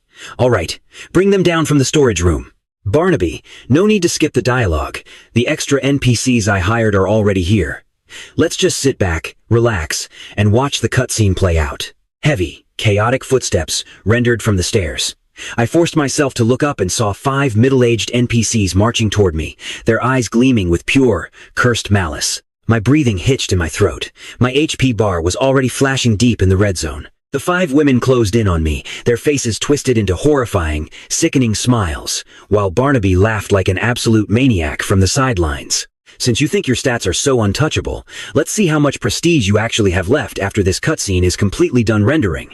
Suddenly, one of the women lunged out. Her thick, rough hands grabbed the collar of my pristine white shirt. With a violent yank, the fabric ripped apart. I bit my tongue so hard I tasted copper, desperately trying to keep my sanity meter from completely crashing. Don't you touch me, I hissed. My voice was heavily trembling, but it dripped with absolute venom. Chadwick just sneered, whipping out his phone to record the incoming nightmare. Oh, come on, Julian. Scream a little louder for the camera. I seriously cannot wait to send this video file straight to Seraphina's inbox. But just as the women lunged forward to pin my arms to the floor, boom! A deafening explosion violently shook the entire basement instance. The reinforced iron door didn't just swing open, it was literally blown straight off its hinges. The massive slab of heavy metal flew across the room, instantly crushing 2 of the NPCs into the ground. Thick dust and debris clouded the air. And stepping through the dark smoke was the ultimate, undisputed final boss of the Capital server, Seraphina Vance. Right behind her, fully geared elite strike teams from the Vance and Thorne guilds flooded into the room. Their weapons were raised high, red laser sights, locking dead onto every single hostile target. The temperature in the room instantly plummeted to absolute zero. Seraphina's pitch-black eyes quickly scanned the wreckage. When her cold gaze finally landed on me, curled up in the corner, bruised, bleeding, and with my shirt completely torn. The very last thread of her sanity completely snapped. A terrifying, inhuman aura of pure, raging hellfire violently erupted from her body. "Baby Jules." Her voice sounded like it had crawled out of the deepest, darkest abyss. Barnaby and Chadwick were completely stun-locked. Their character models were paralyzed with pure, unfiltered terror. They hadn't even fully processed the breach before Seraphina finally moved. She didn't just walk. She practically teleported. Crack. A sickening crunch echoed through the room as Seraphina's heavy boot connected directly with Barnaby's chest. He went flying into the solid concrete wall, his ribs totally shattering on impact. Chadwick dropped his phone in a complete panic. He started screaming, desperately trying to sprint toward the exit. But a massive hand grabbed him roughly by the hair and brutally slammed him face first into the ground. It was Pip, who had spawned in right behind Seraphina, his eyes completely bloodshot with absolute rage. "You, absolute piece of trash!" Pip roared at the top of his lungs, raining down a flurry of brutal, merciless punches on Chadwick. "I'm going to permanently delete your save file." Elara, Rowan, and Fininian rushed into the room right after, but Seraphina completely ignored all of them. She immediately dropped to her knees right in front of me. The same woman who just radiated enough killing intent to wipe out an entire server was now trembling violently. Her shaking hands hovered over me, looking absolutely terrified to even touch me. Terrified that one wrong move would cause my low HP to completely drop to 0. "Baby Jules, I'm so sorry. I am so sorry I was late." Hot tears streamed down her flawless face. Seeing her cry for me all over again, the heavy trauma of my past life and the agonizing pain of the present suddenly merged into an overwhelming wave of raw emotion. I totally ignored my battered fingers. I threw myself straight into her warm arms, burying my face deep in her neck, breathing in her familiar, incredibly safe scent. "Sister Sarah." "I wasn't scared," I whispered, my audio sounding incredibly weak and trembling. I knew you'd carry me." Seraphina instantly wrapped her arms tightly around me, burying me deep inside her heavy coat, shielding me completely from the violent bloodbath unfolding in the room. "Just close your eyes, baby. I'm taking you home." She picked me up effortlessly in a flawless princess carry. As she finally turned to leave, her dark gaze shifted over to Elara, who was standing over the remaining enemies with a fiercely lethal expression. "Elara." Seraphina's cold voice sounded like an absolute death sentence. "I want their entire guilds completely wiped from the capital. Nobody logs off safely today. Make them wish their accounts were permanently deleted." Elara nodded slowly, her eyes looking colder than solid ice. "Consider it done. Dad and Athena are already launching a total server wipe." 3 days later, I slowly woke up in the massive, impossibly soft bed of the Obsidian Manor. The gentle morning sunlight filtered softly through the heavy curtains, rendering a beautifully warm and peaceful glow across the room. My injured fingers were neatly bandaged up, and the harsh bruises on my face were finally fading. I slowly turned my head. Seraphina was sitting perfectly still in a chair right next to my bed. She hadn't logged off for 3 whole days. She had kept a silent, endless vigil, her eyes fixed entirely on my sleeping face, terrified that if she even blinked, I would suddenly despawn. The moment she saw my eyes finally flutter open, a gentle, totally exhausted smile bloomed across her beautiful face. "You're awake?" she whispered, reaching out to gently stroke my uninjured cheek. I leaned into her warm touch like a clingy kitten seeking shelter. "Are the bad guys gone?" I asked softly. Seraphina's eyes darkened for a microsecond, flashing with lethal intent, before melting back into pure, overwhelming warmth. "They're permanently banned," she said. "The Prawn Guild went bankrupt overnight. Barnaby and Chadwick are facing life sentences in the highest security instance." "And the Sterling Guild?" "They expelled Vixen completely. She's penniless and exiled from the server. No one will ever grief your playthrough again." I knew right then. My family and Seraphina had completely obliterated them. And honestly, they totally deserved it. I grabbed her hand with my good hand, gently pulling her down onto the bed with me. "You must be exhausted. Sleep with me, Sister Sarah." She didn't put up a single ounce of resistance. She kicked off her shoes and slid under the covers, being incredibly careful to avoid my bandages as she pulled me into a fiercely protective embrace. Listening to the steady rhythm of her heartbeat, I felt my shattered soul finally, completely heal. In my past life, she died right next to me, her blood staining her beautiful white dress. But in this life, she was warm, fiercely alive, and holding me so incredibly tight. I tilted my head up, gazing deep into her pitch-black eyes that only ever held infinite, unconditional love for me. "Sister Sarah? I remember what I told you when I first respawned in your car. I promised I would love you just as much as you love me. I leaned up, pressing a soft, lingering kiss to her trembling lips. The tutorial is over. My stats are finally high enough now. So, will you marry me? Seraphina's entire character model completely froze. Her pupils dilated, and her breathing hitched, stopping entirely. For a terrifying boss woman who utterly dominated the entire capital server, she looked absolutely hilariously stun-locked. Hot tears welled up in the corners of her eyes, slipping silently down her flushed cheeks. She didn't say a single word. She just suddenly flipped our positions, pinning me gently to the mattress, and captured my lips in a deep, desperate, all-consuming kiss. It was a kiss that promised absolute forever. A breathless kiss that confirmed the ultimate, final achievement had finally been unlocked. When she finally pulled back, her forehead resting gently against mine, she whispered with a voice overflowing with absolute devotion. "Baby Jules, I accept the quest. For the rest of this playthrough, and every single playthrough after, you are mine." I smiled brightly, closing my eyes as I wrapped my arms tightly around her neck. In this life, I finally got it right. Now, it's my turn to love you perfectly. Quest complete. Happily ever after unlocked. And that brings us to the summary of this epic continuation. We have delivered a highly dramatic, endlessly satisfying conclusion that perfectly mirrors the gamer RPG slang used throughout this incredible story. It perfectly wraps up the intense kidnapping plot by having Seraphina arrive in full, terrifying final boss mode, rescuing Julian right before the villains could do any permanent damage. It then briefly summarizes the absolute, ruthless destruction of the Prawn, Cole, and Sterling families, staying completely true to the gloriously overpowered nature of our main characters. Finally, it ends on a deeply sweet, emotional note where Julian proposes to Seraphina, beautifully fulfilling his promise from his past life to love her properly in this one. The pacing ensures the story doesn't end abruptly, but instead provides a fully complete, incredibly conclusive ending.